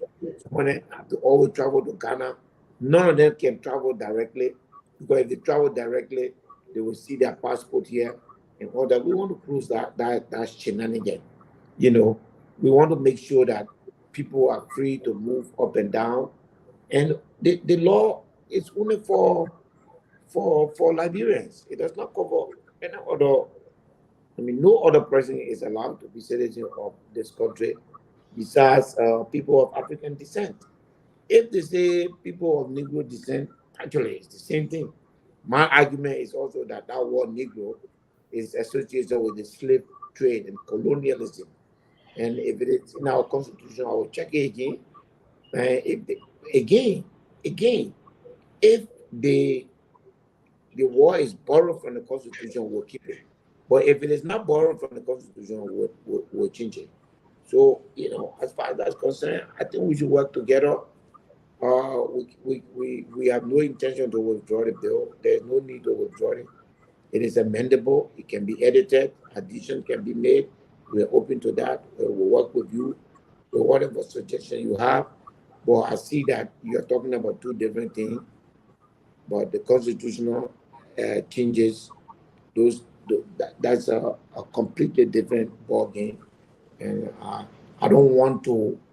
I know how sensitive that is. I know why it would take for lawmakers to sign off to reducing terms. And I know that there has to be a national draft on that. I'm in full support of that.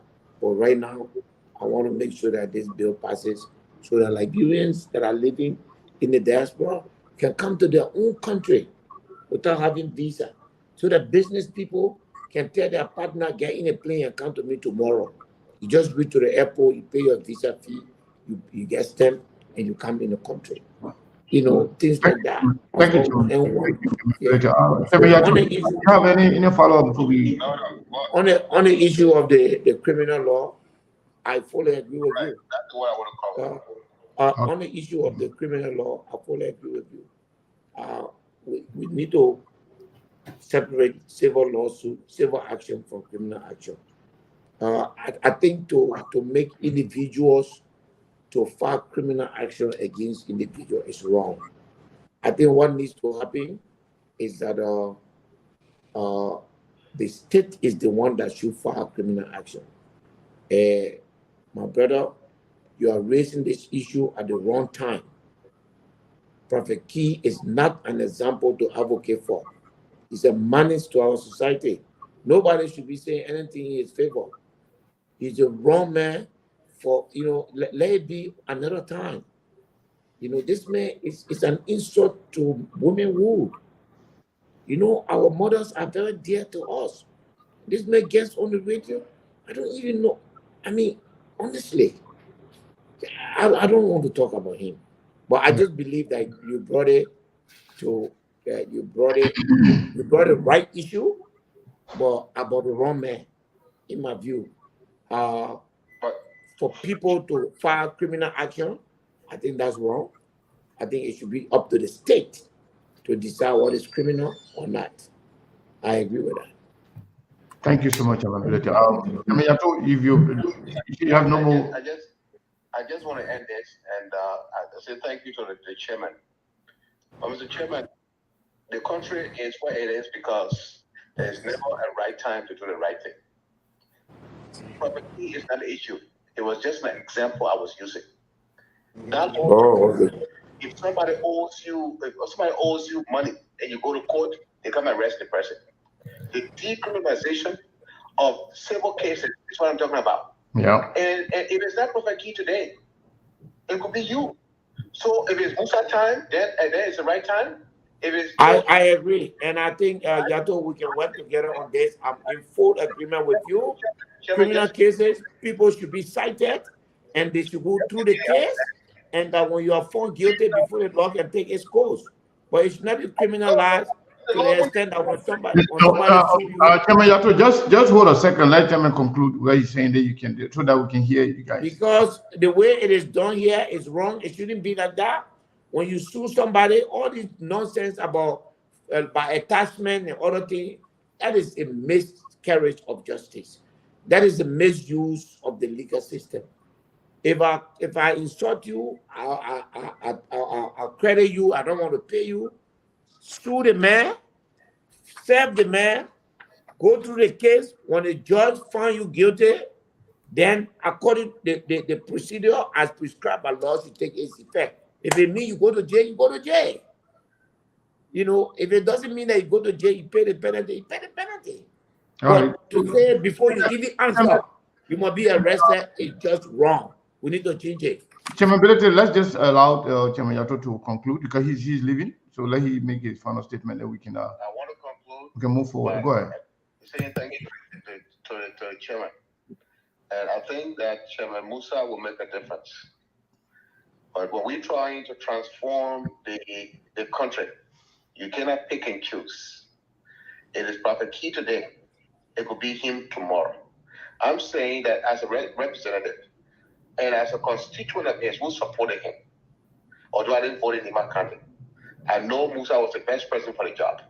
I'm asking him to sponsor a bill that we all can support because it affects every Liberian, whether they are Liberian or they are resident. It affects them. It is a law that was on the books for a long, long time that needs to be revoked. So we're not going to say, oh, it's a right bill, but it's a wrong time. It's not a wrong time. Musa should be brave enough to submit a change so that going ahead, it is good for all of us.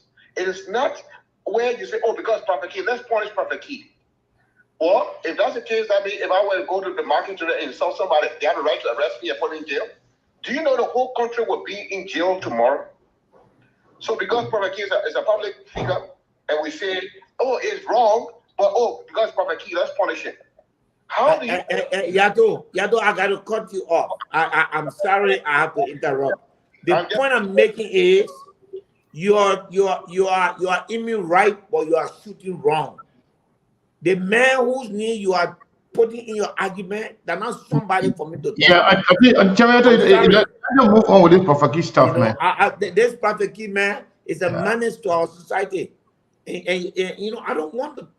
They're kind of very important issue that you're raising. Then you can't bring Prophet Key in here. I'm saying, you know, I think what you are saying is very, very important, and I agree with you. But please take Prophet Key out of there. Okay, Prophet Key as an example. I'm saying, are you willing? But you don't have to use anybody. Use Emmanuel Yato. Use Sibu Kenneth. I will forget Prophet Key. Okay. Are you willing to join us in supporting the bill to decriminalize? 100%. I just don't want you to use his name. Believe me. If you put a bill together, you bring it to tomorrow. Thanks a lot. Thank you so much. Yeah. I interrupted you, so go ahead. Yes. Chairman, let's go back to. I'll ask a few questions. Yeah, let's go back to the same question. Let's go back to the same issue about your bill. We started off on the bill here. Still going through the bill, it talks about general proposed amendments. something caught my attention. I wanted maybe for you to provide some clarity and context to the Liberian people, because it's important. You, as the originator of this bill, since you're with us today, it's important to make sure that you provide clarity. For example, you have on here, you have replaced secretary with ministry throughout. I will get to the question because I want to clarify that. And then you also have here reconcile the use of Minister of Justice and Attorney General throughout. But then the other part that also caught my attention, you also have replaced the Secretary of State with the Foreign Affairs Minister. Chairman, what do you mean by these different things? Please let me bring this in context. Especially replacing the Secretary of State, considering your senior senator, Prince Johnson, in most recent time, has been attacking directly Minister Grace B. What do you make of this? So you are saying on this part, maybe I'm getting it wrong, but from what I'm hearing about this session that talks about replace the Secretary of State with the Minister of Foreign Affairs, are you saying that they should get rid of Minister Grace B? What are you saying here? Steve, you are in America. You should not be asking me that question.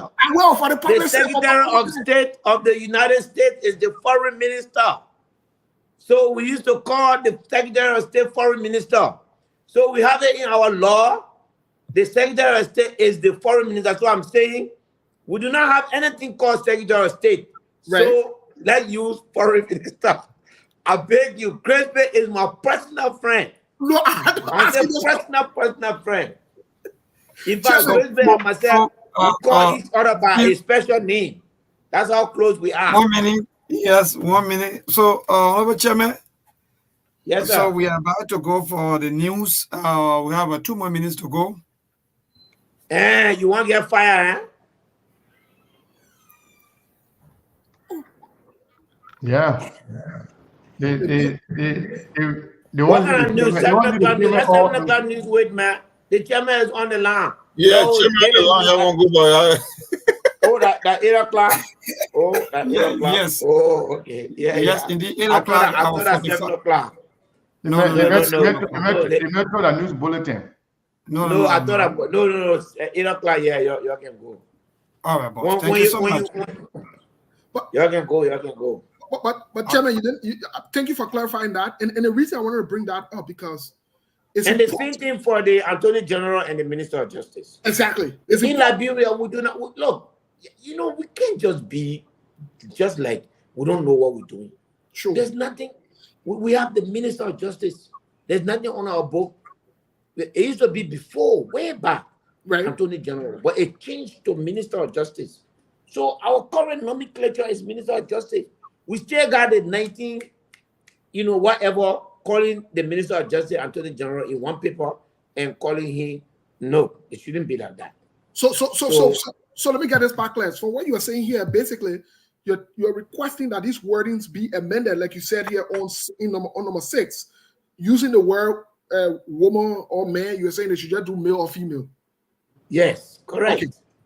Okay. That makes sense. I just want to make sure. Steve, I spent a lot of time. Me and my colleague, Madam Wade Powell, we spent a lot of time. Days and nights, going over every line in that bill. I'm sitting here as you're speaking about it. It's in my head. There will be no time in. Yeah. So another question on this, the last part on 7, you talk about the section on extradition. Are there laws? Are you aware of any laws of extradition? If so, how does that process work? Because we speaking about the extradition, we do have, maybe on our records or not, people that need to come and face the law in Liberia. This law only make reference to extradition and say, provided there's a treaty. So there has to be a treaty before this law can apply to you. Sure. So we can just, what it also does, if someone comes from Sierra Leone and come here, Sierra Leone cannot just come here and say they messed up for your gain to us. No. If Sierra Leone is interested in making sure that When criminals cross the border and come, they can come for them. Then you sign extradition treaty with them. Okay, thank you. So what's up to you? Yeah, man, Musa Hassan Bility, thank you so much. I'm going to leave the legislative aspect and jump into politics 101. Do we still have CPP? Yeah, still in existence.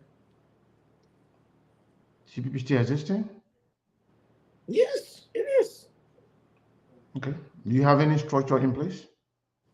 The same structure. It is what it is until April. And at that time, we will decide what we want to do. But the same structure, everything is in place. Is there any plan for the expansion of the CPP, or the CPP going to be dismantled after April? No, we're currently discussing. In time, we'll let the public know.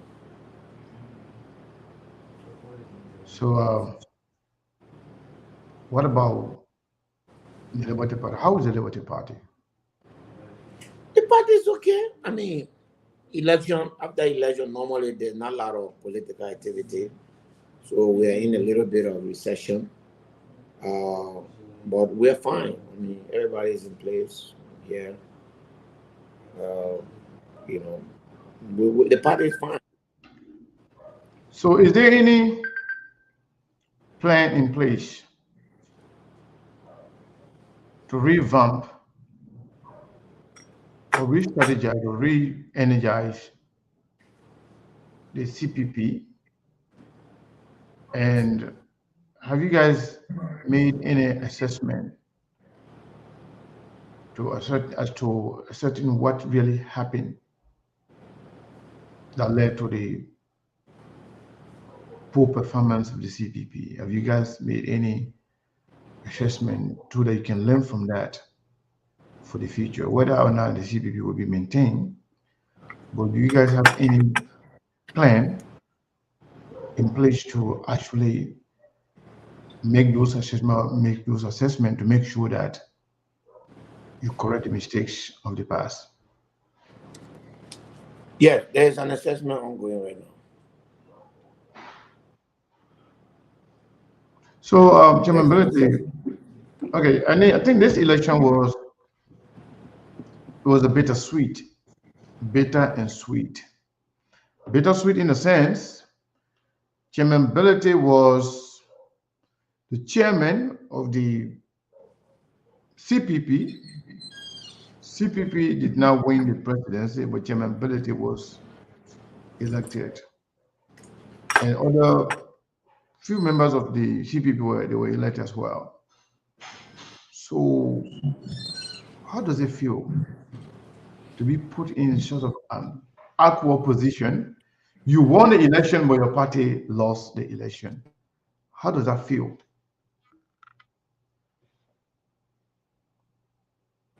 Look, I'm still, I'm still struggling with the outcome. It was really tough. Still don't know what happened. We're doing an assessment. But this election history will one day reveal to us that something was wrong. Something was wrong. Hopefully, we'll get to know it.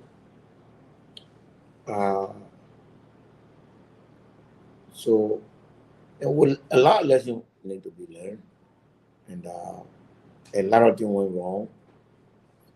And beyond that, there are some conspiracy theories that we are going through right now. So, I think it's more than meets the eyes. Well, I don't like to talk about it now because sometimes I appear like a sore loser. But the result is there are some fundamental fault with this result. I'm not fundamental fault. Yeah, fundamental. There are some anomalies, as compared to the way election results should be. There are some anomalies, but hopefully we'll look at it at the time. Chairman Bility, SKTV is informed reliably that there was a huge fraud, and this fraud took place in the country where you're from. I'm not trying to put you on the spotlight. I'm not trying to put Nimba County on the spotlight, but SKTV is reliably informed that the cheating, the fraudulent aspect, most of it happened in Nimba County. It happened in other area, but Nimba County was somehow the base. Have you heard anything of that nature? If yes, are you, as an opposition that invested a lot into this election, are you guys planning to do anything about it if at all is established that yes, indeed, the process was fraudulent? I've heard it. I have not seen any evidence to substantiate the claim, but I've heard it. But so yes, we are looking into it. Well, I've heard it. I've not seen any evidence that substantiate the claims of fraud in Nimba County. Neither have anyone who was part of it or who knows someone who was part of it come to me. But like you know now, many times people have questioned the outcome, but the thing about election cycle, no matter what happens, eventually it comes out. So but I'm not. I don't have my hand any fact to substantiate the claim of fraud in Nimba, but I've heard echoes of it. So how did your relationship with Mr. Alexander Cummings? Excellent. But we just exchanged communication today. We met on Thursday. Was it Thursday? Yes, we met on. Yes, we met on Thursday, I believe. Yes, Wednesday or Thursday. I think we're meeting on this week, so we're fine. So if you were to repeat what happened in 2023 in terms of support for Mr. Cummings for president, will you do it again? Yes. If I were to repeat supporting Mr. Cummings, I would do it again, but I would do it differently. I will not do it under the same circumstances and condition. Completely different way, under different conditions and under different requirement, different environment, and under different rules. But if you were to put Mr. Cummings and the same people that were up for election again, I will support him. My support for him will be under completely different conditions and circumstances. But I will not trade him for anyone. I mean, it's a matter of principle. So before I go to my colleague, I will ask you this question again. Chairman Musa Hassan Bility. There were a lot of finger pointings, especially at you, for not being forthcoming, for not being, somebody said you were playing double game, you were with Unity Party at the same time, on CDC, at the same time with the CPP. But then eventually, CDC went ahead and did what it did. That was somehow looked at as a stab in the back if at all you had any relationship with CDC. CDC went ahead and formulated their leadership without your consent, without you being considered as anything that even undermines your quest to be the Speaker of the House of Representatives. CDC's action against you, do you feel vindicated that you were not with the CDC, or you feel like, okay, I was with you guys somehow secretly, but you betrayed me? How do you feel right now? I feel vindicated, Tiku. I don't feel betrayed. I was never a supporter of the CDC. So CDC owes me nothing. They have no basis to support me. Absolutely none. And so they didn't support me. But the funny thing, some people say right now that I support the United Party. People will get used to the way I will get to that. I'll get to that question after my colleagues, because I have a few questions about the Unity Party.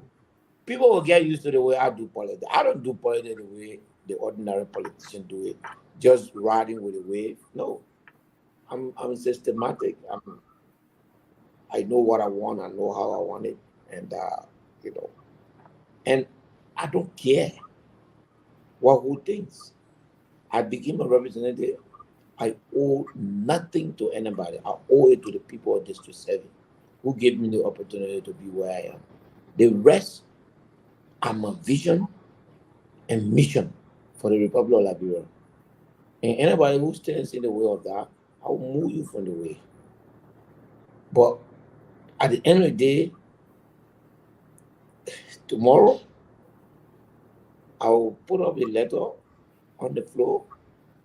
I'll be very critical of the government. Day after tomorrow, on Thursday, I'll put up a letter. I'll be very critical of the legislature. All right, my last question on that particular part, and then we'll go to Stephen and Salos.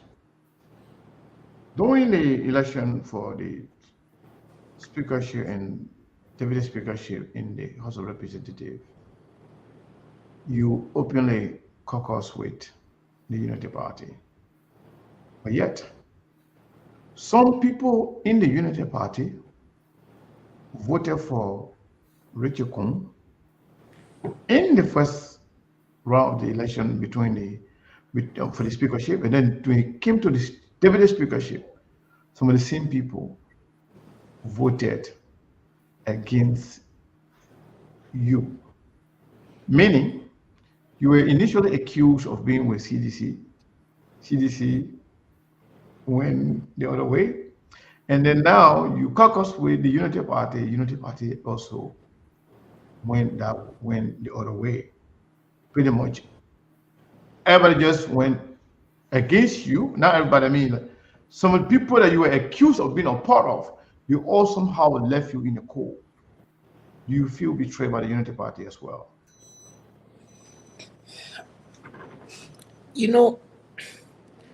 That coalition comprised of only 6 United Party representatives. And so it was a coalition of everybody.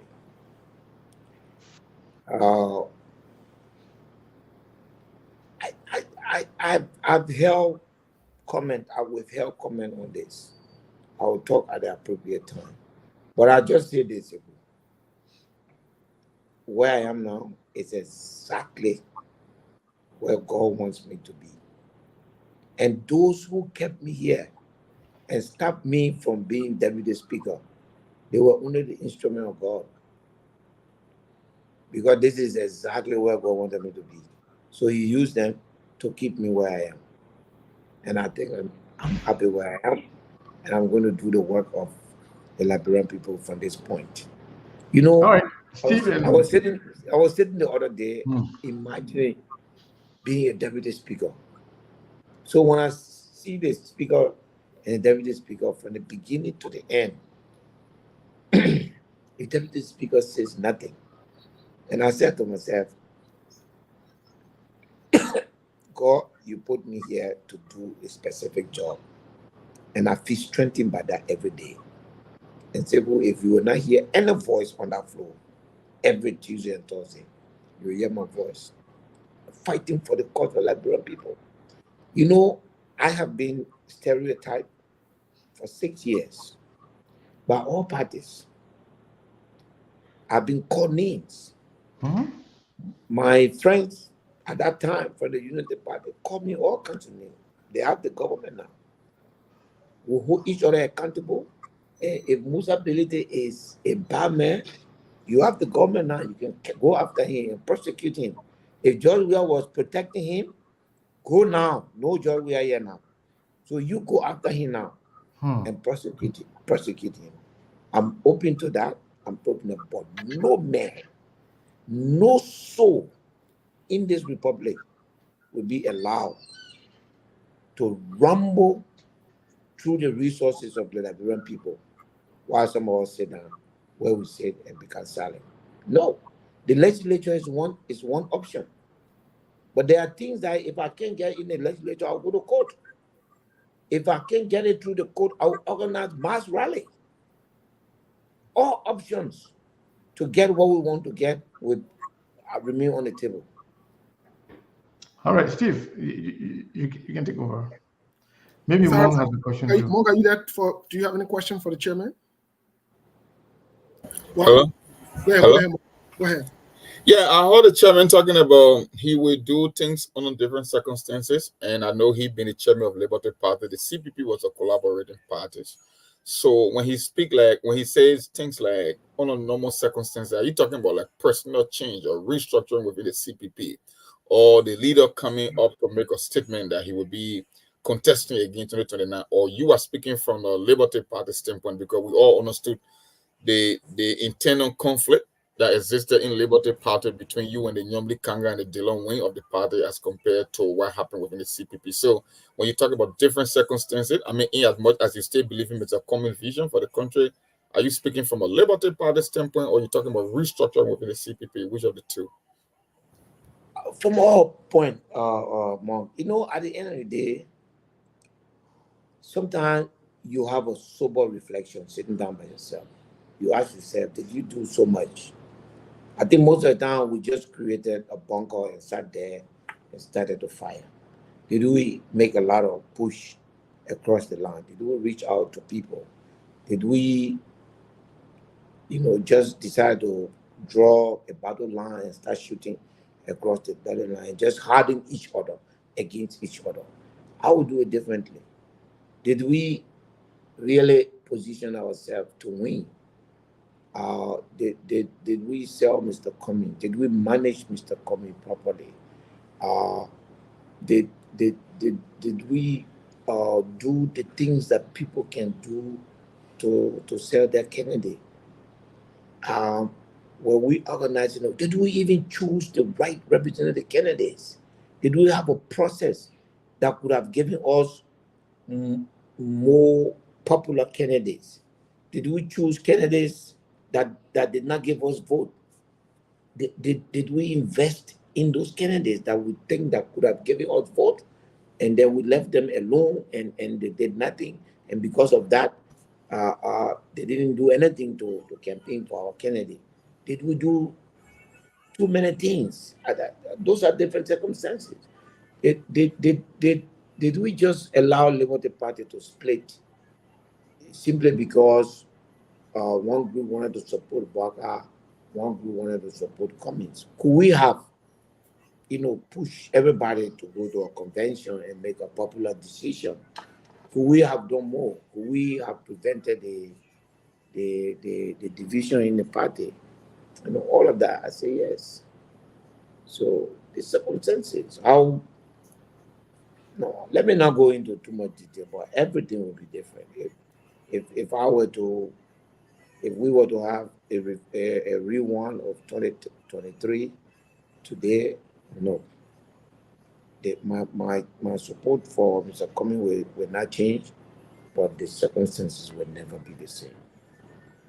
Because the reason I asked the question was a follow-up technically to Seku's question, about irregularities that have been reported in Nima County. Because when you talk about sober reflection in politics, you first want the election to be free, fair, and credible. Then that way you can have a sober reflection to say, okay, we didn't do this right and we didn't do that right.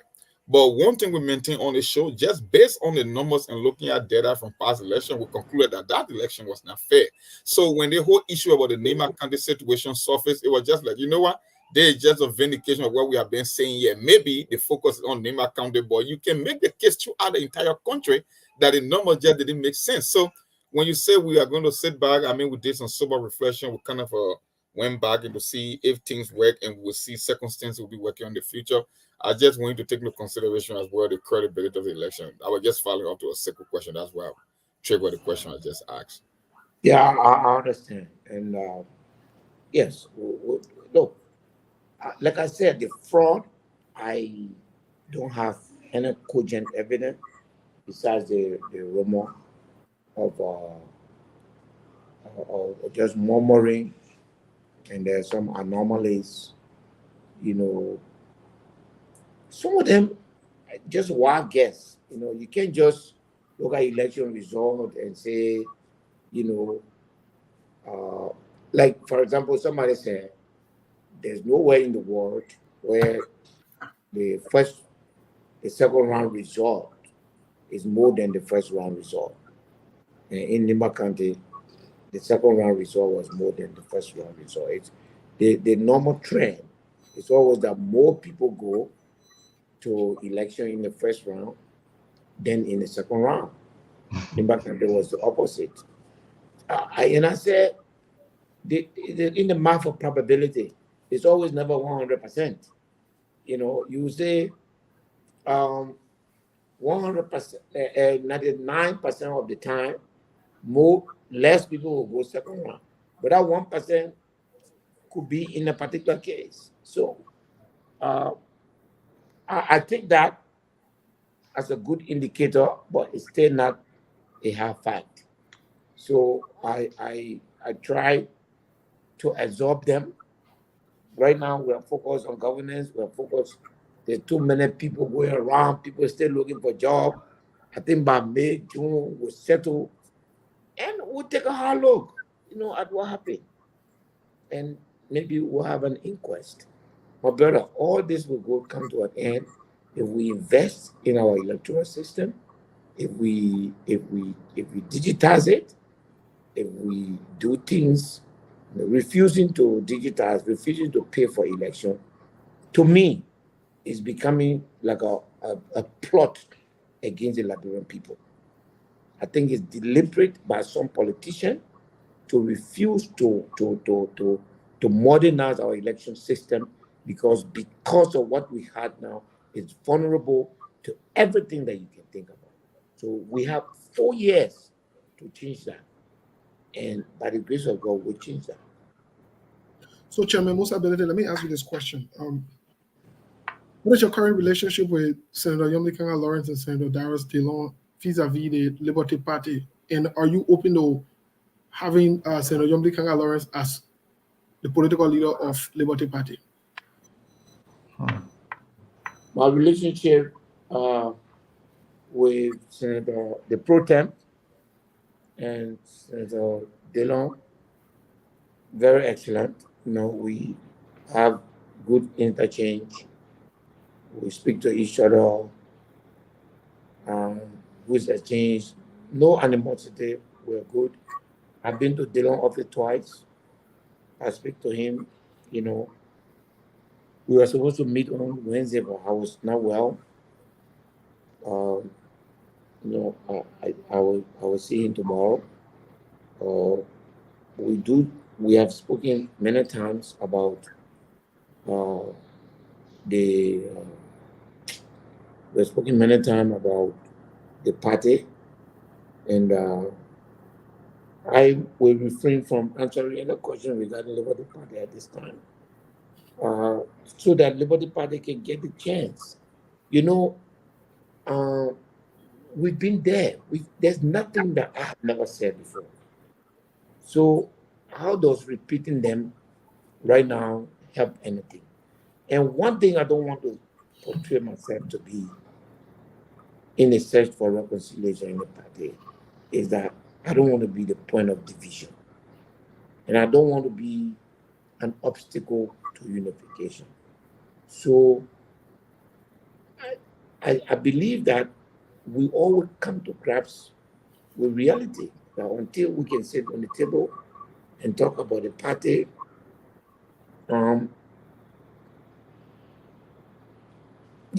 it is what it is. In the eyes of the ordinary Liberian, the party is divided. Well, guess what? As chairman of the party, my chairmanship, if you ask me about my chairmanship, I'll answer that clearly. I'm chairman of the party. No, that is not in dispute. Chairman Musa, let me push you there. I understand that you're a politician. Let me push you on this particular issue. I understand that you have said some things, the dynamics have changed. Jack trouble. Say it again, please. I think when you Jack tried to push me. Yeah, but the dynamics have changed. Election has happened, it has gone, and here you are. You're saying that you have maybe a good or better, from what you say, a good relationship with both Senator Darius Dillon and Senator Yomdi Kangalorent. My question is, are you open to the notion, to the idea, to the thought of reinstating Senator Yomdi Kangalorent as political leader? I see you're trying to skip that question, but that is the the point I'm trying to make to you, Steve. I have never been a lone ranger in this fight.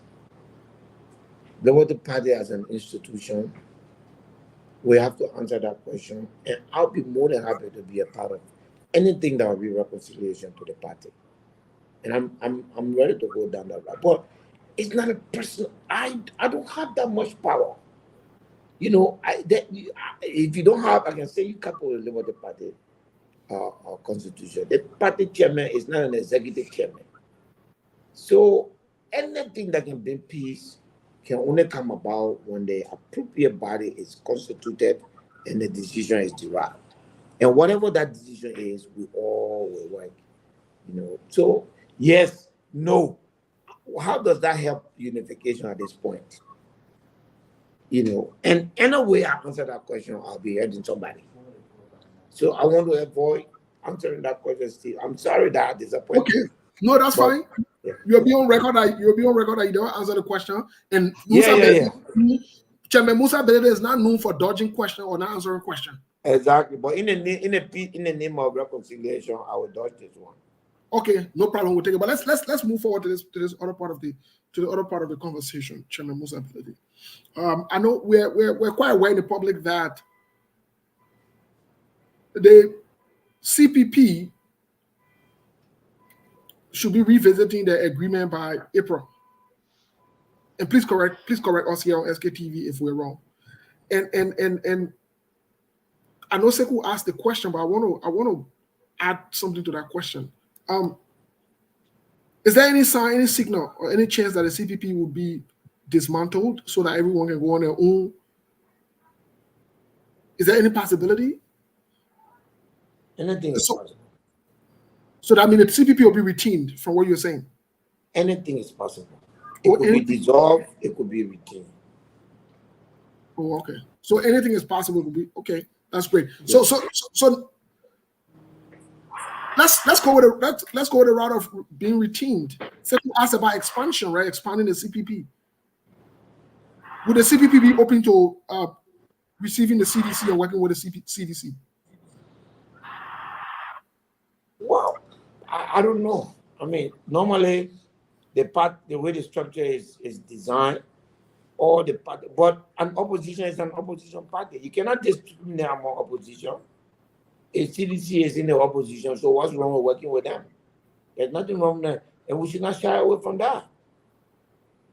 Is there a provision in the CPP constitution where if a member leaves and decides to come back, you guys will accept them, especially in terms in speaking directly in terms of Benena US party? Yes, there's room to come and go. The Supreme Court say you have the right to leave, and the CPP say you have the right to come. So that open door policy. Okay, that open door policy. But the issue of which opposition? No. CDC want cooperation. They are opposition. Whether it is Liberty Party, whether it is CPP, we work with CDC. CDC is opposition. The Party was ruling party. We were working against them in Liberty Party. When they became opposition, we started working with them. So the same thing applied to CDC. You cannot be discriminatory in your political ideologies. Can the Liberal people say the CPP, since the election, amidst everything that's going on, can the Liberal people say the CPP, would there be an unfair assessment that the CPP has been, let me use the word, for better lack of word here, dead, because there are lots of opportunity to hold this government accountable on different issues, yet the CPP has not responded to some of the issues. For example, no rebuttal for the SONA speech, in which 20 million was allegedly mentioned by the president, which was a blatant lie. The CPP did nothing about it, and you are the chairman. Could we say that you guys are letting the Liberian people down? No, we're only giving the Liberian people, everything got a honeymoon period. This is honeymoon for United Party. So let them enjoy it. I think that, for me as a lawmaker, it's a different story. There's no honeymoon in my head. But for a political party, you remember now, we were battered. We were defeated in a way that makes it difficult for all to just come swinging the next day. You got to appreciate that. So it was a massive defeat. Unimaginable. I have not accepted that defeat yet. Because I honestly believe that there was some anomalies in these elections. So the result continue to baffle me. So when it comes to the CPP, the Liberian people should lower their expectations. That's what you're saying. When it comes to the CPP, the Liberian people should know that, we too are human. When you are beating in a certain way, it takes time for you to recover. Okay, thank you. And normally you have to retool, you have to re-strategize, you have to do a lot of things. Okay. Chairman Bility, thank you so much. Even though you came late, but at least you have stayed longer than expected. Something we appreciate. But what I want to ask you, if you agree, we learned that the documents you sent to the House that are supposed to be read tomorrow and the plenary, can you commit to coming back to SKTV at least on Thursday so we can have a conversation on that document that you submitted to the House of Representatives? I will come to you on Thursday, I'll come to you on Sunday, because there are two communications I have. One is I'm trying to push for the speaker to put it on the table tomorrow. I hope he does. If he doesn't, then it means it will come on Thursday, and then I can come Thursday evening for us to stay discuss it. If he posts it to Thursday, I will put a second one. If he posts it tomorrow, I'll put a second one for Thursday. So you are committed to come here on Thursday and Sunday? And Sunday, yes. Sunday I'll be in Nimba. The internet in Nimba is Elon Musk's internet. It's not Liberia related. It's even better, right? Yeah. But you know that Nimba now country, Nimba is the best place. Yeah. I brought the satellite there, Starlink. Okay. It's really nice. Yeah, so So Steve talked about CPP, whether being dead or being dormant. Then somebody asked for us to invite Mr. Cummings here. We contacted Mr. Cummings. Mr. Cummings is not shying away from coming on the platform to talk. Similar to what Chairman Bility just said, Mr. Cummings said, this is a honeymoon moment for the JMB team.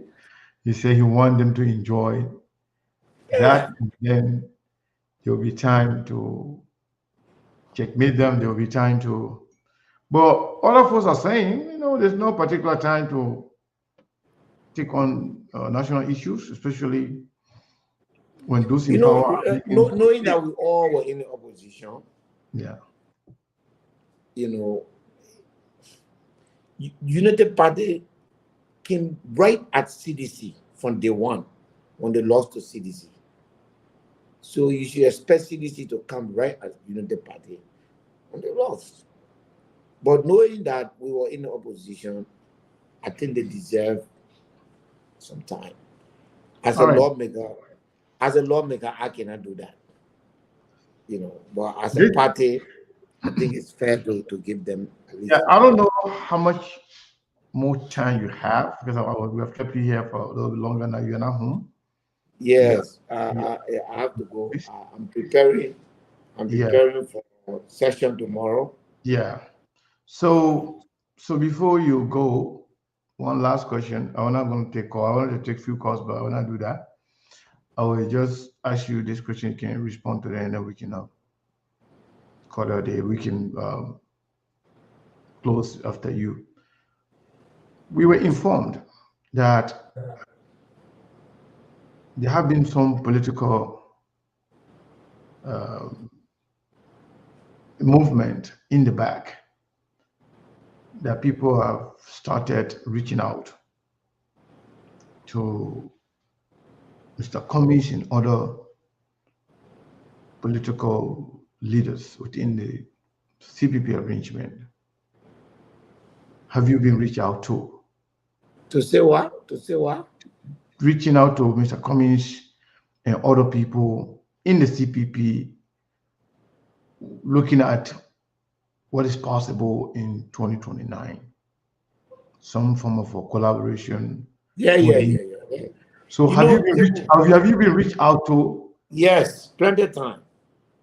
I'm in some of the discussion. We are in a look.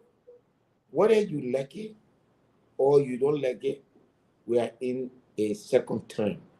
What is the second term? The real definition of a second term is when the president is not going to run again. This is a final term. President Baga is not running again. So therefore, it's no different from the second term of a president. So they scramble for spaces, positioning. It's on. Yeah. And so I'm told, the reason why I'm asking you this question, I am told that a lot of people have been reaching out to Mr. Cummings, some pledging their support. And my question to you, those who said, oh, if Baka were not in the picture, I will vote for Cummings. Oh, let Cummings wait for a time. If we are not in the picture, I will vote for George Weah. That leaves Mr. Cummings on the stage as one of the most formidable possible candidate for president in the political space of the country. So do you think if you were to advise Mr. Cummings, you as a politician, and a smart politician at that rate, do you think Mr. Cummings should take advantage of the political vacuum, political space? Because right now people are fighting for position, want to get in government, want to be on the right side of Joseph Boakai, blah, blah, blah. But now CDC is also looking for leadership. CDC is somehow discombobulated at this point. So do you think Mr. Cummings should take advantage, not to rush into making any public statement, but to take advantage of the loophole of the opportunity to somehow avail himself as the viable alternative to be president after Joseph Boakai? Okay, so Mr. Cummings, I will advise him against any collaboration with CDC or anybody at this time. And I will advise him against being silent at this time. Okay. I think Mr. Comey has the opportunity at this time to solve the problem that everybody said that he had, which was that he has not resonated with the people. This is going to, if he's intend to run, it's going to be his third term. So nobody's going to say now that he's new. All of the major actors in the space would have passed on, and based on President Walker's performance, it would have been said Comey would have done better if he did not, if President Walker does not perform well. And then Comey in 2024 and 2025, Comey can use that to fully immerse himself with the ordinary Liberian before thinking about political alliance. Political alliance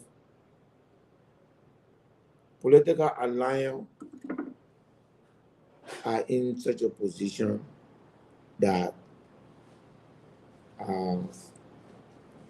will not, it will keep Mr. Comey appearing like he will always need a vessel to move him to where he wants to go.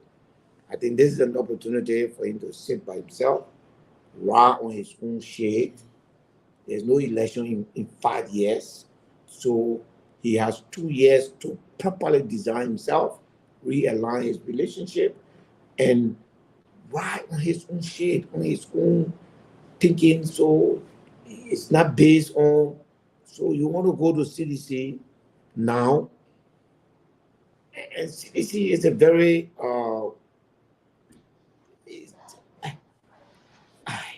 CDC is not easily defined. You know, you go there now, what are you getting from them? Maybe they don't have a leader today. Maybe they're looking for somebody to foot their bills. And the history is there. You got a Ben situation who was there, you know, funding them when they felt strong. Then they shoved him one side and started attacking him from left and right.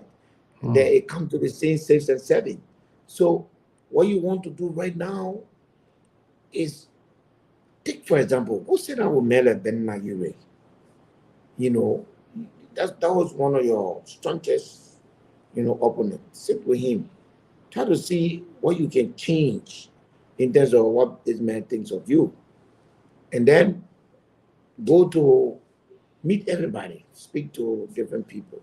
Have as many conversations with George Weah. He says he's not running again. So have conversation with him. Talk to the CDC chairmanship. CDC has a legislative core of leaders now. Talk to that person. See how you can build relationship.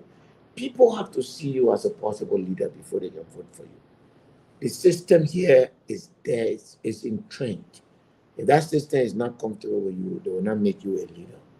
Unfortunately, they have control over the country. So as such, Mr. Comey has a chance to do a lot of things, but I will not advise him to do it again through, and you know, by being anyone's shadow. I think he should walk his own walk. He should take his own umbrella and walk in his own shadow. Good point. Guys, you guys can ask your last question to Chairman, so the Chairman can get him out of here. The Chairman been here forever. Well, thank you so much. For me, the case the Chairman just made, I think it's a fair assessment. We said this on the show, or let's say maybe a month and a half ago, that Mr. Cummings cannot rush into these political alliances, and based on this election result, we can make the case that there were discrepancies. But the question is, were they able to overturn or change the outcome of the election? I don't think so. Though people were hell bent. The one thing I know about the Liberian voter is they decide mentally before going to the ballot box. I tell people on this show, Mr. Cummings could leverage some surrogates. He need to take some time off. He need to reassess and recalibrate. Maybe a major shift in his own party with concerning individuals, whether it's resources, and then walk the thing from a strategic standpoint, like Chairman Bility said. We read this in sentiment on the show. Because now, even if you want to factor in the CDC as one of the major opposition or the number one opposition now, based on the numbers from the last election result, They does not have they don't have like a lead, like a face now. Where is out of the picture? You got so many people in CDC. Maybe you don't know where the Koji or the Moluba Molu or is the House, because there are so many moving parts in the CDC. So you want to be strategic, you want to take some time and do your own deep reflection before making a move. Because I believe, I said it on the show, if the Liberian people believe that Cummings will be next in line, he will see it.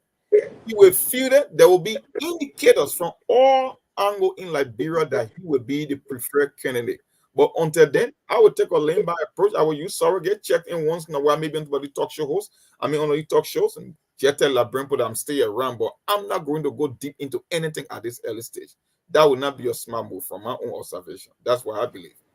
Yeah, but if he intends to run, he needs to be visible. He needs to be active. He needs to criticize. He needs to critique government action everywhere on every issue. And again, the biggest allegation against Mr. Cummings was that he was not well connected to the people. This is his chance. Because it's not campaign time. He should speak on radio, he should have interviews, he should put press releases, he should make statements on every issue. There are too many things going on. So, I mean, if the Cummings want to talk every day, he can talk every day. Let the people hear you. Let the people, there is something, this country is strangely conservative.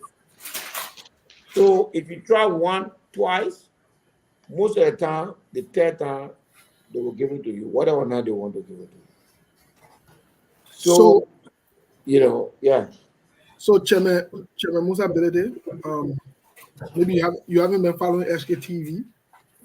Yeah, before you say something, you guys were talking all your politics, your different things. And me, I come to politics now, then you want to join my place now.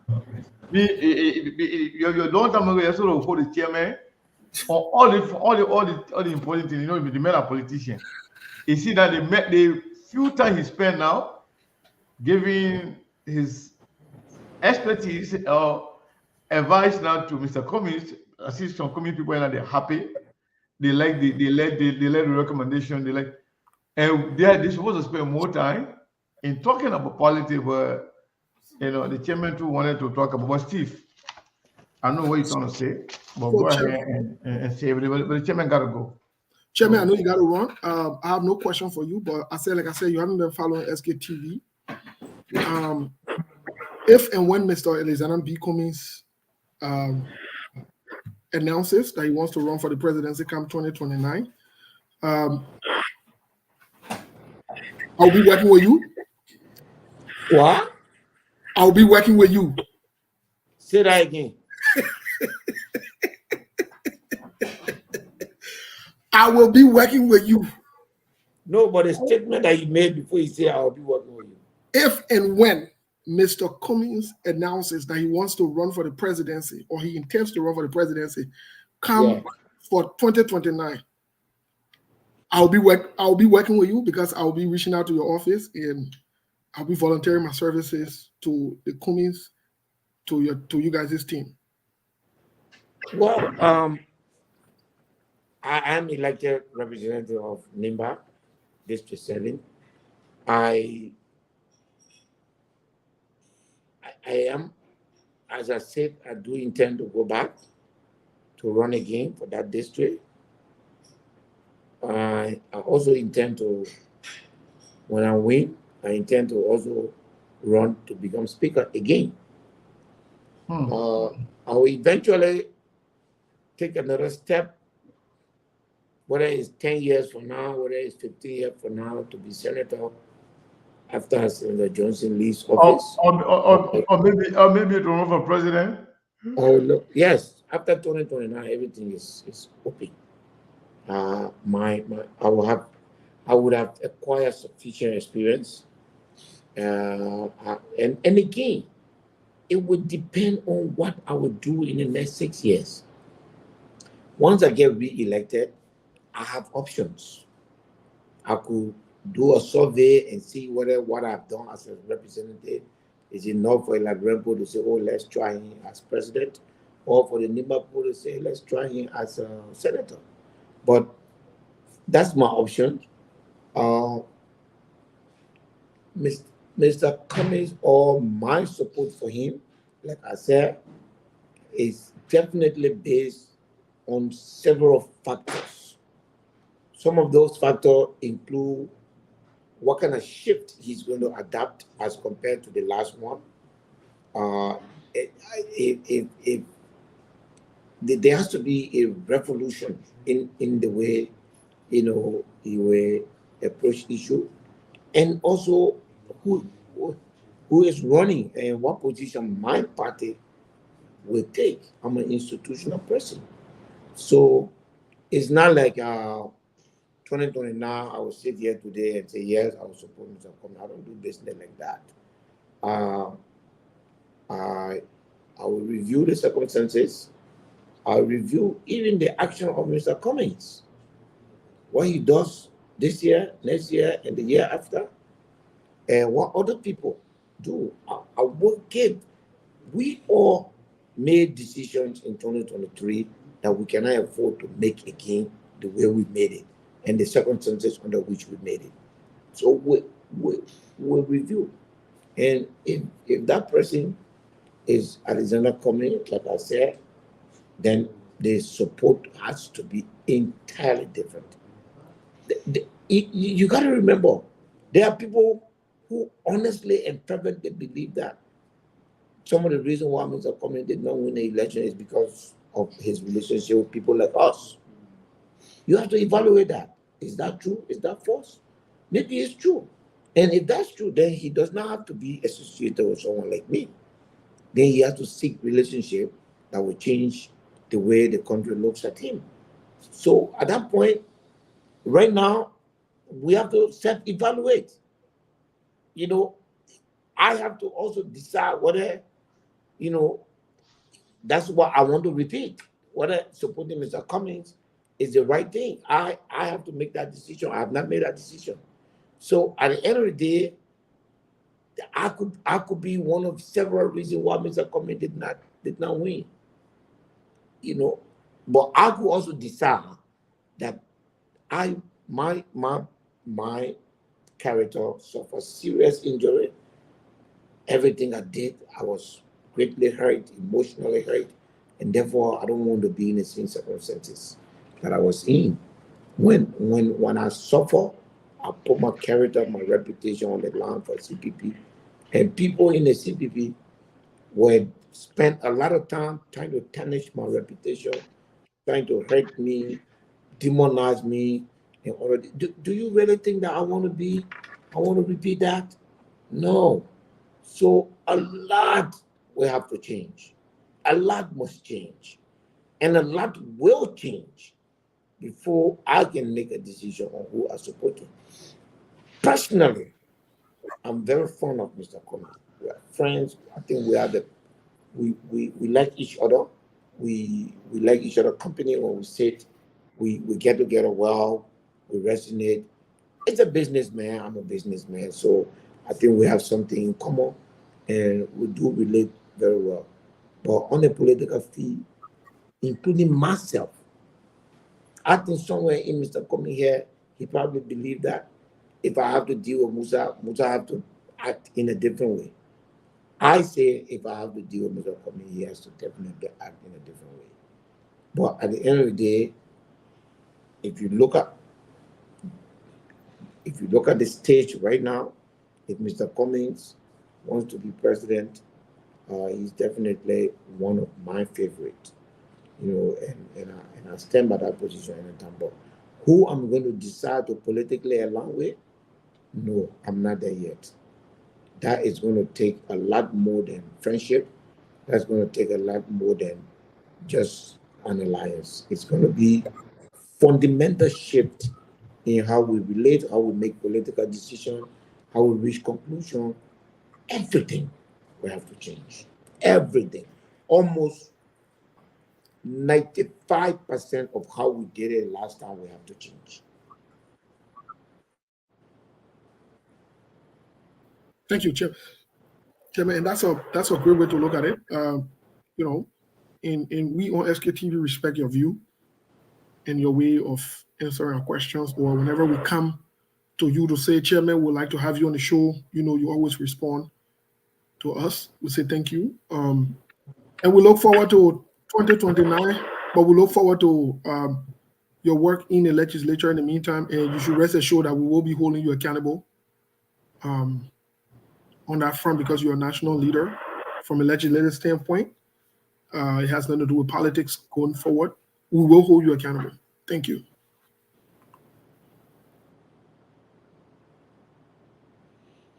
Mr. Khan, are you there? I think the chairman is frozen. Yeah, I think the internet. So, Chairman Bility, thank you so much. We want to say thank you. And as we agreed, Chairman will be on here on Thursday and Sunday. And hopefully we will have Representative Yeka Kolba here over the weekend. We have a lot to unpack. There are a lot of revelations, but we leave that for that time. Chairman Bility, thank you so much. You want to make your parting comment, if you like. Okay. Gentlemen, let me say this. SK. Yes, sir. You're my favorite. You're my favorite. This TV, this station.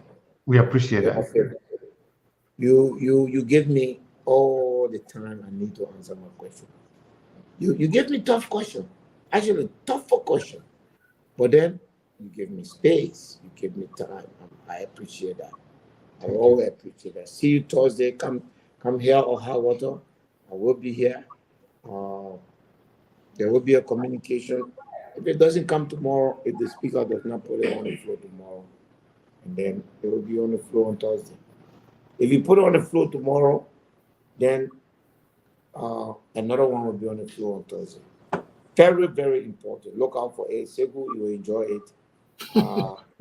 You know, when you guys see it, you hopefully I will get it tonight.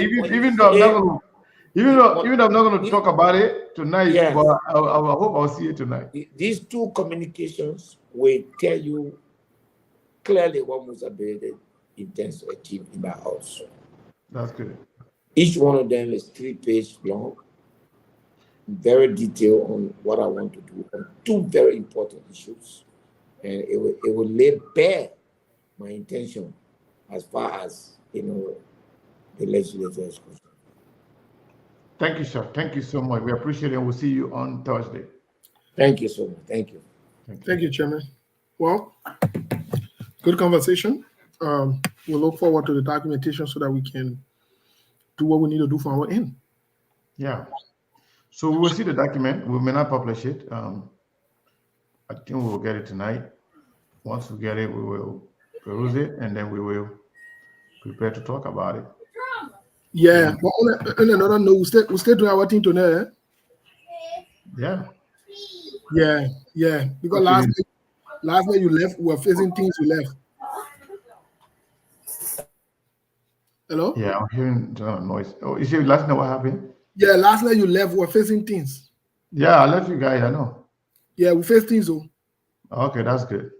Yeah, we face BB things, and so right now, the play we air now, we just said ready. Yeah, Jim. Yes.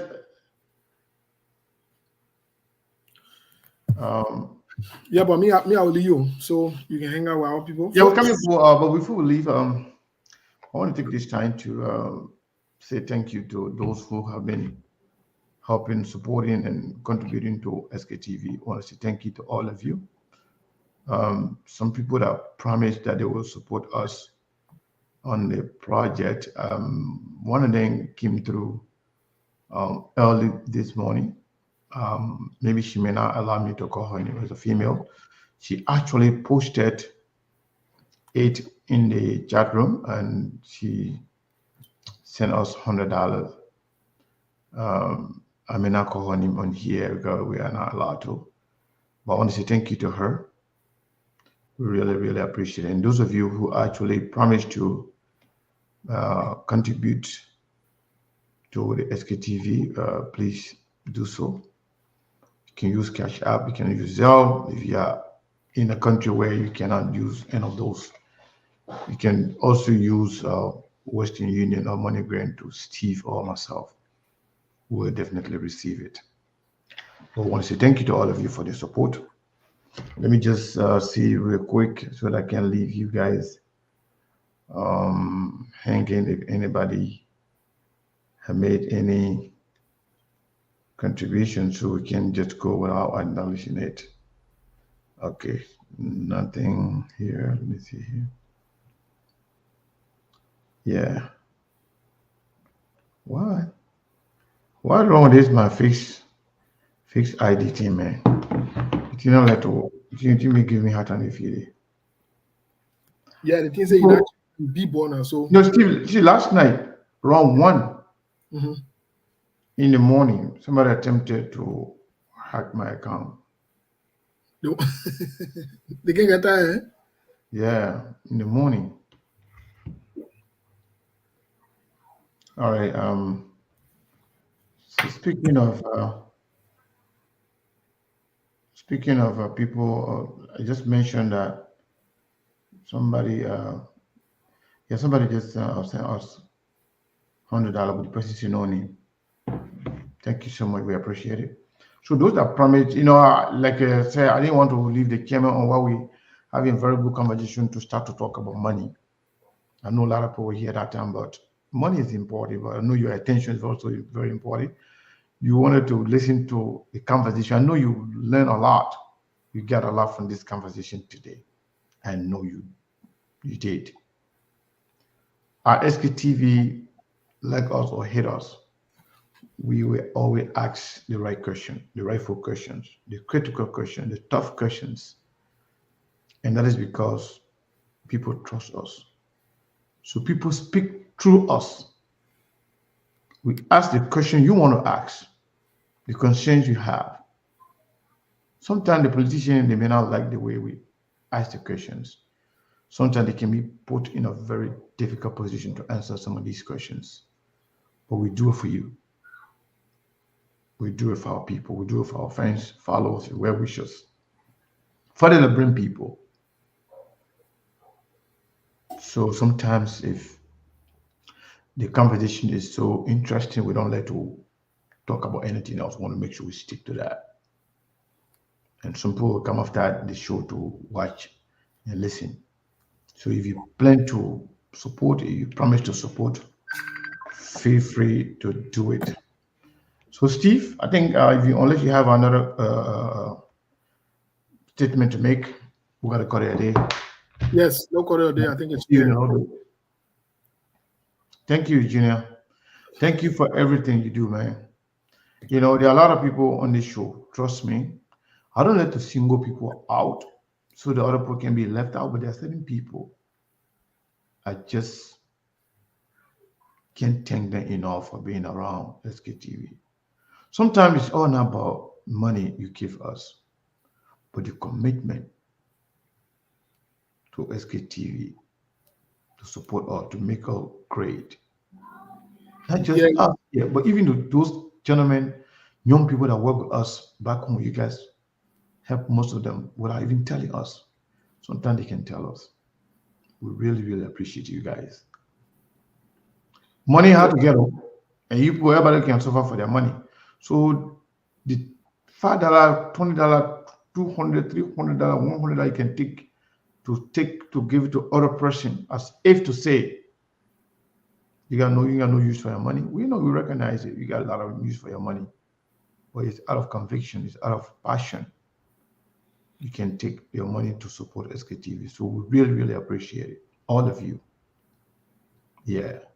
Like for example, Roof, every time I open the SKTV page, it says some of the most engaged names. Roof always comes first. So yesterday I saw Roof and then I saw Gwen Smith, first and second. I said, well, these people then two people from Michigan, how are they topping the list? So it's like that. They share the show a lot. They always follow the show. They always tag their friends. They always, they always hear. If they miss the show, they'll always come and watch the show later. We want you to be like that. I want all of you to be like that. You miss the show, you can watch the show, you will not hear. Just share the show every day and stay connected to SKTV. Thank you so much, Steve. Yes, Eugenia, Eugenia Abige. Yeah. Yeah. I don't want to say it. Eugenia Abige. Mm.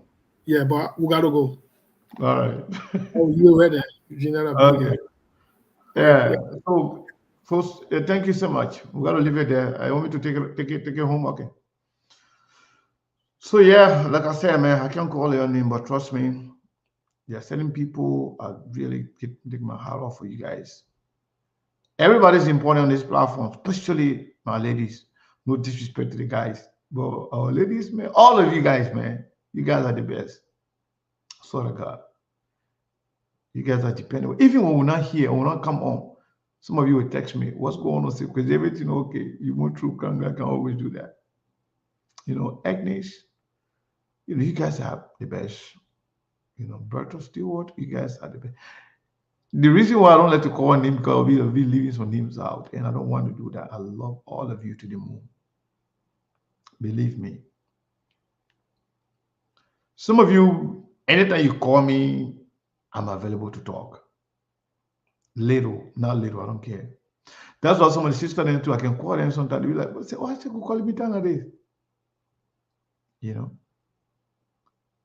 Because I take you guys as family now. The show has brought us together as family.